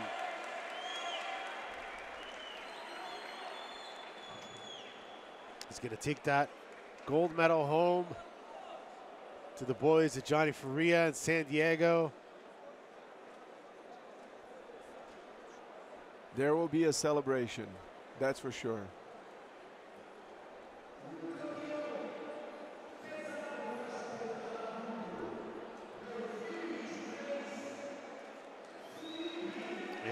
It is official. Fellipe Andrew, 2023 Brasileiro champion. We'll be right back with the men's super heavyweight finals in just 1 minute.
We are back with our men's super heavyweight finals here at the 2023 Brazilian National Championship.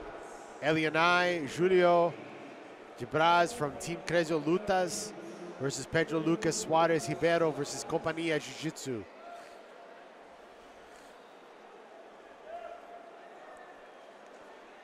Elianai versus Pedro Lucas. Pedro Lucas been looking really good in this tournament. And he told me earlier today, Marcelo, I'm going to win this. A couple hours ago. I am going to win this. I really need it. I really want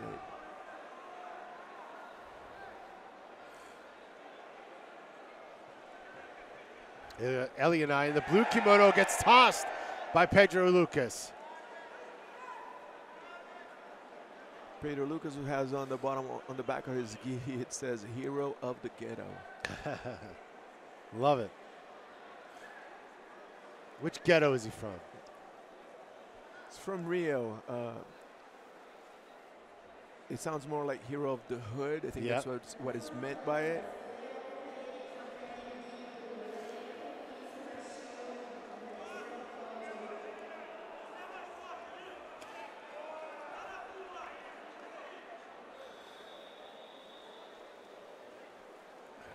He's a really good kid who's really mean on the mats.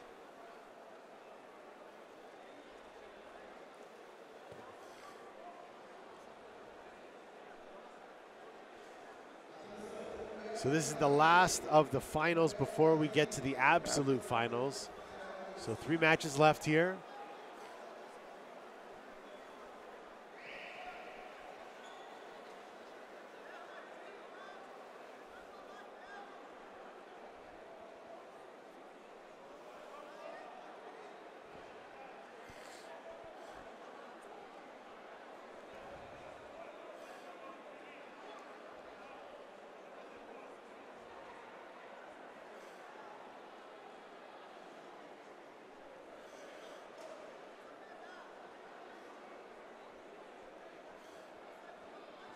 Doubling up on the right sleeve.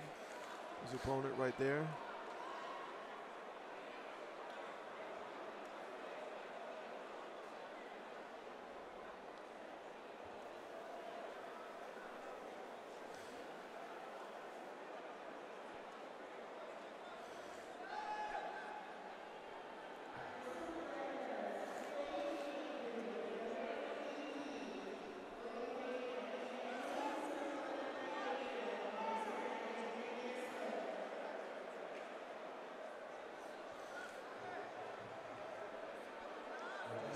collar grip there for Pedro Lucas.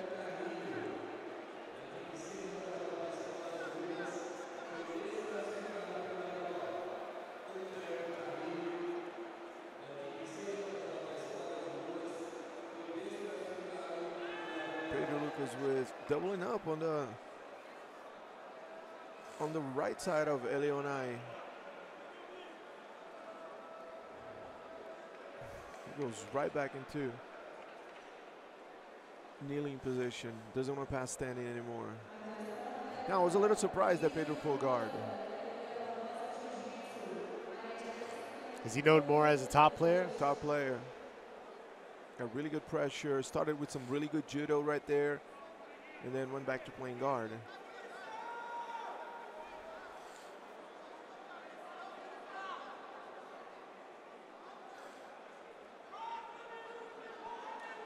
Fought BJJ Stars a couple of weeks ago. Got Fellipe Andrew first fight.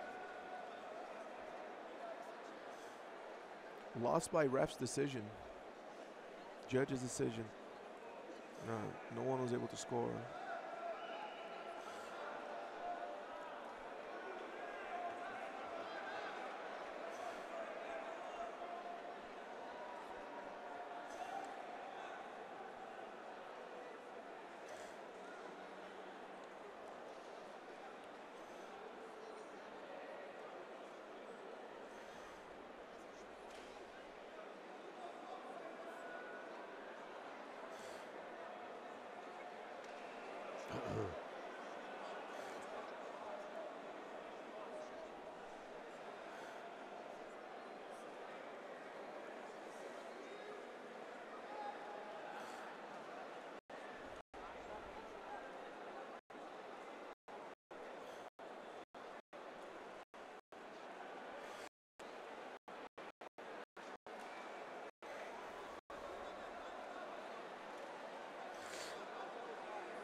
Okay, now Pedro's trying to switch things up a little bit.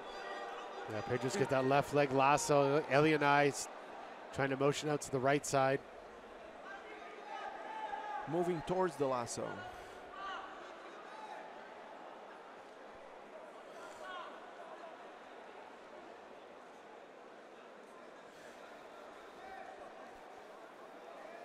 It looked like Pedro was going to go for that arm for a second.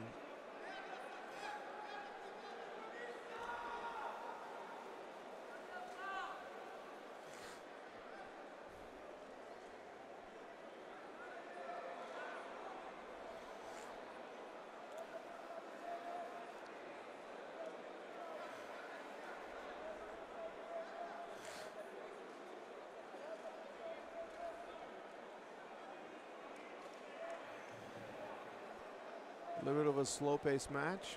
Nothing really has happened last minute or so. And we passed the halfway point of. Yeah, it started out fast and furious with a nice takedown exchange, and then just sort of ended in close guard nothingness land for a bit.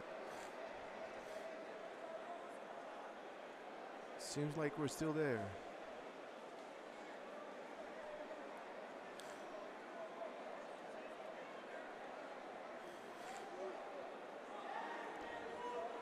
Peter wants to play lasso guard, but Eleonai won't let him. Yeah, he's retracting his hips, like almost like sprawling out his right leg. He must obviously know Pedro's lasso game very well.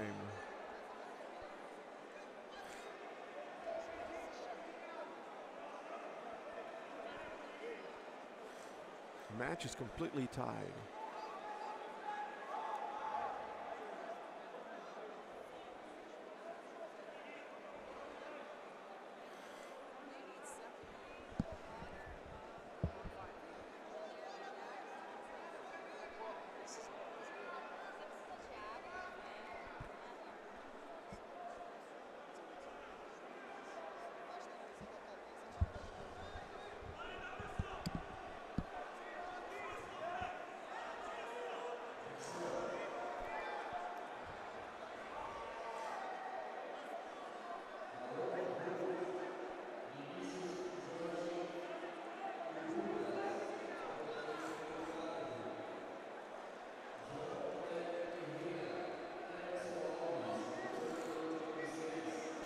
2 minutes and 45 seconds left in this match. Pedro Lucas on the bottom of Elionai Julio Gibras.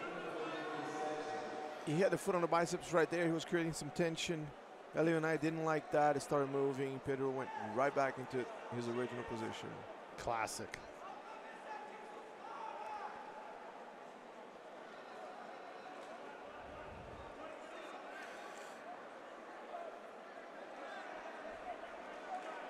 You know, as we mentioned, a lot on the line here.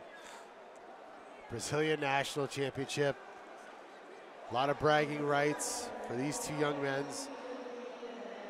There's no estrangeiros here. There's no foreigners in this match, so this is truly a battle of the best of Brazil. 1 minute, 52 seconds Look at left. him, he's moving to... Pedro's doing everything he can to defend his guard. Good job retaining guard there for Pedro. It was a good attempt by Elionai. Minute and 30 seconds left.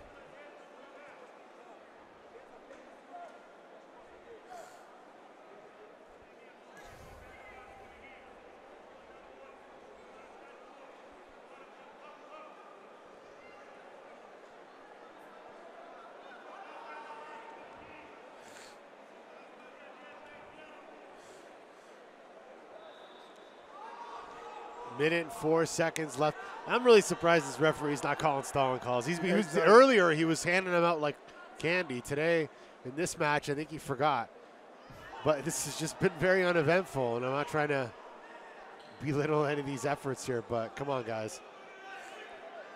There's been like 2 techniques the entire match. Almost no action. Yeah. Elionai trying to, oh, a nice little John Wayne sweep from Pedro Lucas.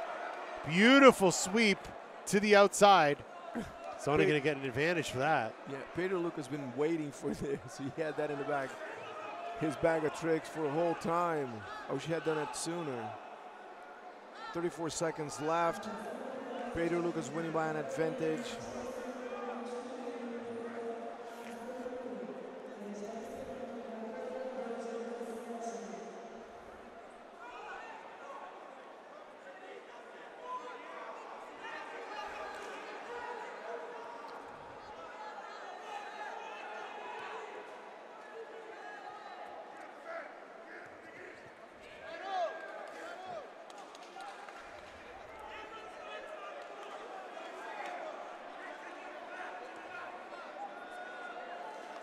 .20 seconds left. Pedro Lucas up by 1 advantage. Elionai trying to do something here.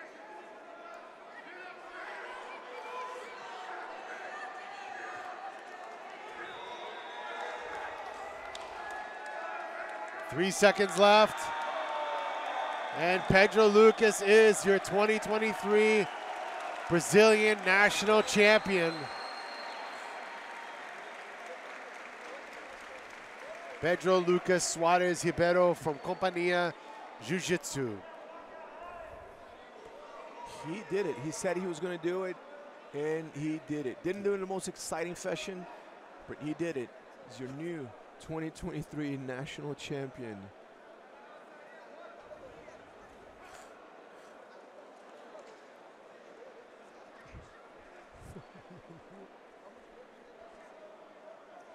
Looks at me, he goes, I told you. There it is, your 2023 Brasileiro champion, Pedro Lucas Suarez Ribeiro. Don't go anywhere, guys. We'll be right back for the final 2 matches of the evening. Stay tuned.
right, we are here for our final 2 matches of the 2023 Brasileiro, the Brazilian National Championships. We have the women's open class finals. Gabriele Pisania from In-Fight Jiu-Jitsu against Thalita Stephanie Lima Silva from Fratris BJJ.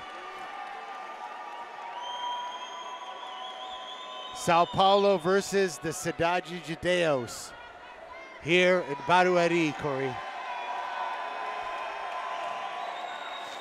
Here we go. Both very confident, both very competent, but one is the reigning queen. Does Thalita have what it takes to dethrone the queen? Oh, we're gonna find out. Gabi Pisania, blue kimono. Thalita Lima Silva, white kimono. Thalita Silva pulling guard right away, lassoing that right leg in. And Gabi just picking her up off the floor.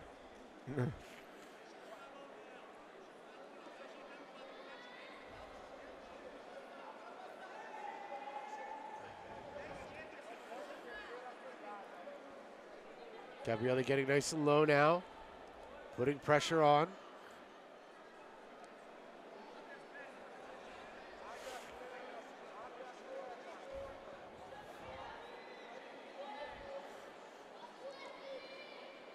Thalita Silva, double lasso.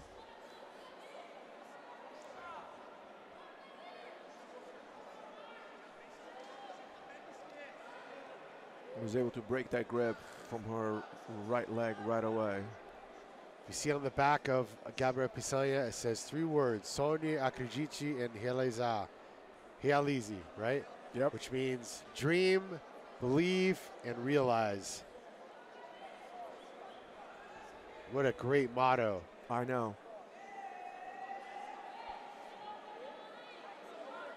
If you watch, if you go check out Marcio Judeos' Instagram, he's full of motivational speeches that he gives his athletes.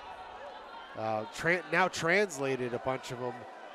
And it's very, very cool to see some of the psychological influence that he bestows on his team on a daily basis.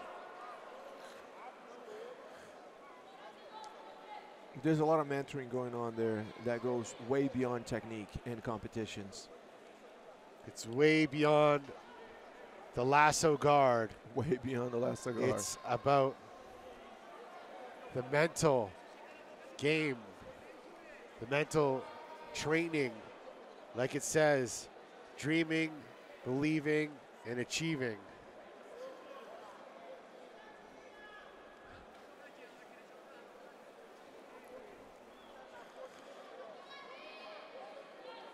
Thalita Silva on the bottom there.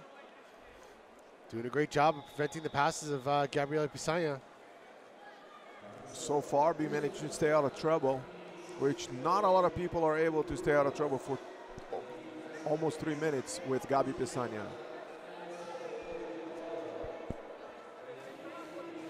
Got that extended spider on Gabi's right side.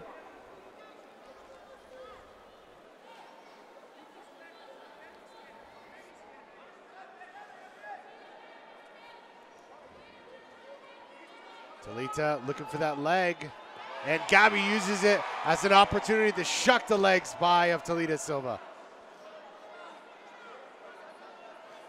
Again, we see the relationship, risk-reward relationship, that might not have been the best decision she could have made.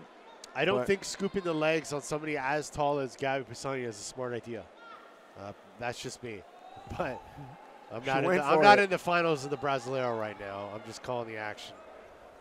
But I just feel like she's just too high up, and I don't think that's a good strategy. Gabi Pisania now pulling guard right away. Doesn't want to deal with that lasso anymore. Interesting.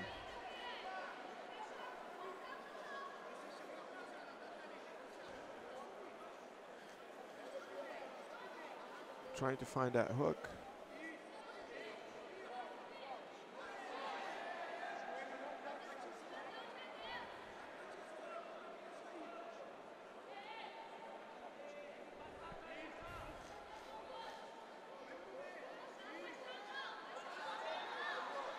Gabriele inverting now, using that momentum to sweep. And Talita getting a hold of the leg, and Gabriele looking for a little steamer lock there. She waves at the ref, says it's okay.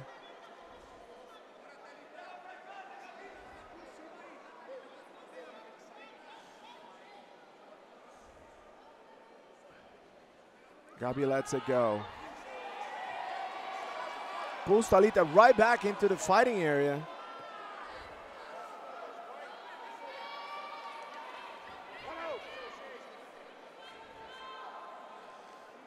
Interesting little exchange at the end there. They're right here, right in front of us.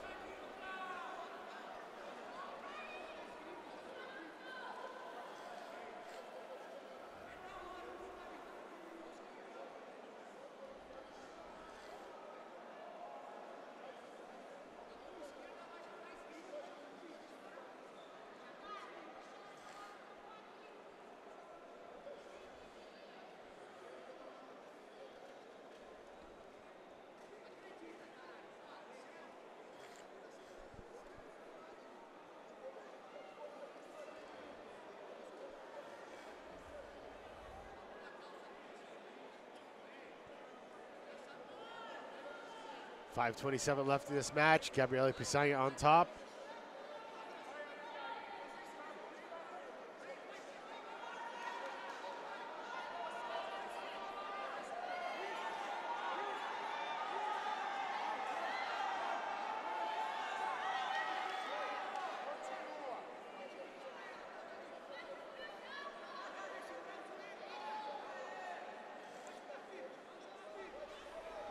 Talita Silva trying to wrap that leg to bring it back into the 50-50, I believe. But Gabby doing a great job of pinning her left leg down to her knee down to the mat. Talita continuing to try to gain control of that leg, but just not able to move Gabi Pisagna. Gabby elevating the hips, which is giving her back exposure here.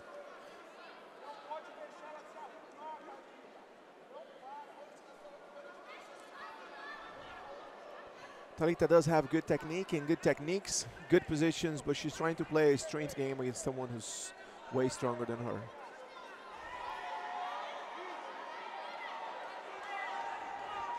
And while we can see that she can be dangerous from different positions, that just does not work against Gabi.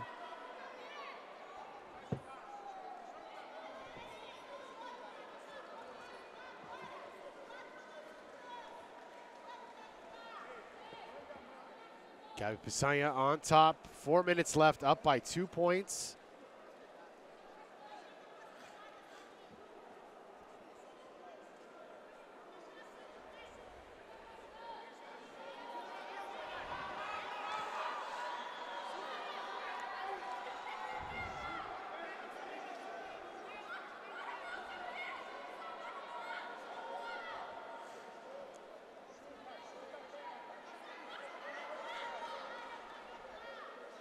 Forcing its lead into that turtle position. Wouldn't it be wild if we saw another clock choke? That would be. And getting the reverse ride here. She's really good at taking the back from there.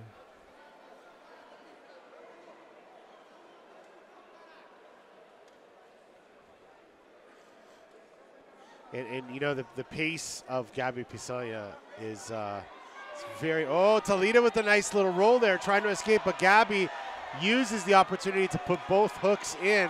You mentioned how good she is at taking the back. I was trying to say, oh, and she gets the submission. I didn't see it. Done. Gabi Pisagna, the queen of the mats, the queen of jiu-jitsu, puts her crown back on. Amazing job. I missed the submission from the angle that I was looking at, but we couldn't see the grip. Yeah, got the back, gets the submission on Talita Silva. Gabriele Pisagna, one of the most dominant competitors in the history of the sport, in the female division. I was gonna say, you know, once she starts her movement in motion, it's very, very, very hard to see her concede or lose positions. it's like a steamroller. It just continues to go and go and go until it gets to its final destination. Chains attached together really well. Yes. Really well.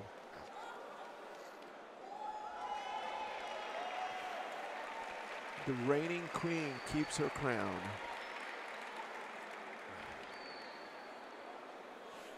And this is what it's all about. Show of respect here.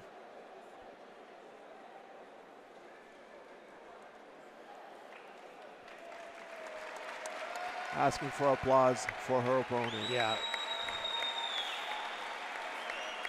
Give her some love, you guys. What a finals. You know, we'd rather see a submission, obviously, than, you know, a DQ or a 1-1 with 2 penalties or something like that, or, you know, judge's decision that no one likes. But to get a definitive win by submission is the way you want to go. And that'll be our second last match of the entire event.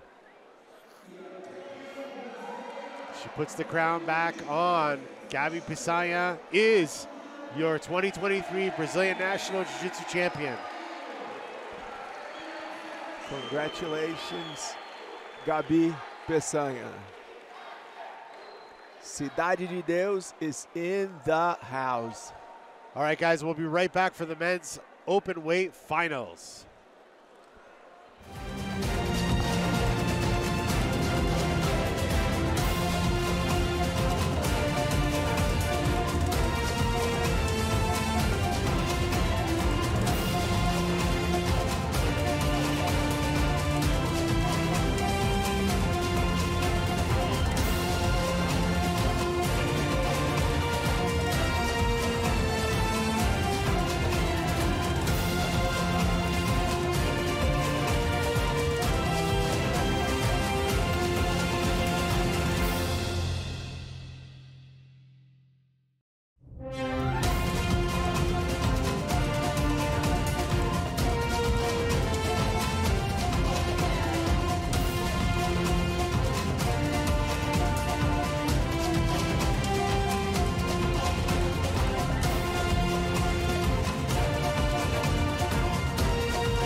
This is it, the men's open weight finals, a rematch from earlier on today.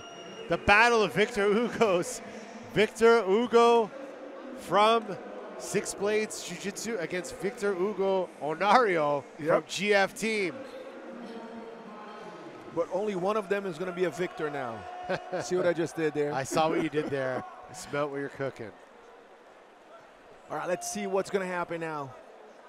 It'll be interesting to see if they have a different strategy, from something different from their first fight today.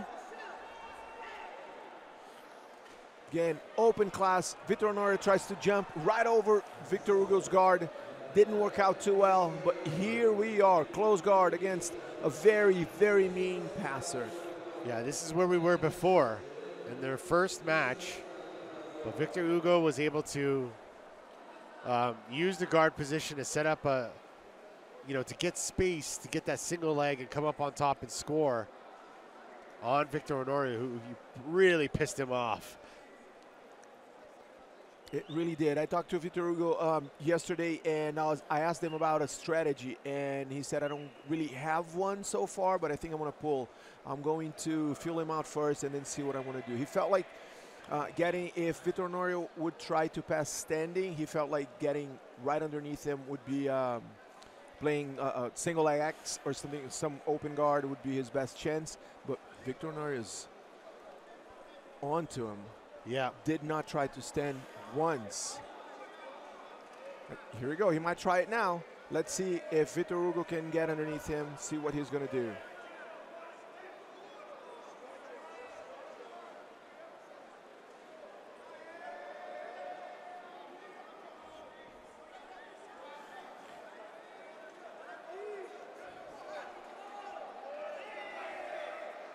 Victor Hugo opening up. Onario trying to pass. He's got original Pasador written on his back. And he's giving his leg to Victor Hugo, which is a big mistake. Victor Hugo uses the opportunity to get on top. Vitor's going to attack the back. Looking for that second hook. Victor Hugo's got the collar. He's got the hooks in. He is in prime position to submit here. With 8 minutes to go, Ricardo.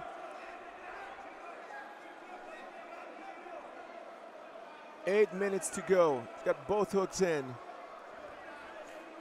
Apparently good collar grip. He's got 8 minutes to work that choke.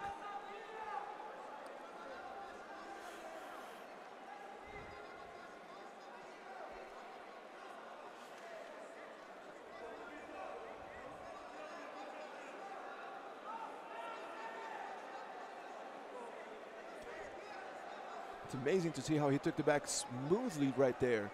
Created a dilemma. Yeah. Attacked the neck. Neck hooks, hooks. And when he started it off with that knee bar, that was a legit threat there. That wasn't a sale. He wasn't trying to sell that one. That was a legit attack. He was trying to finish the fight.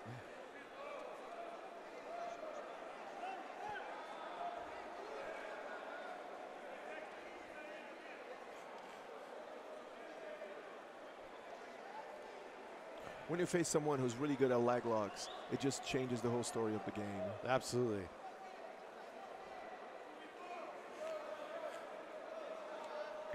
I think he's right underneath the chin right there.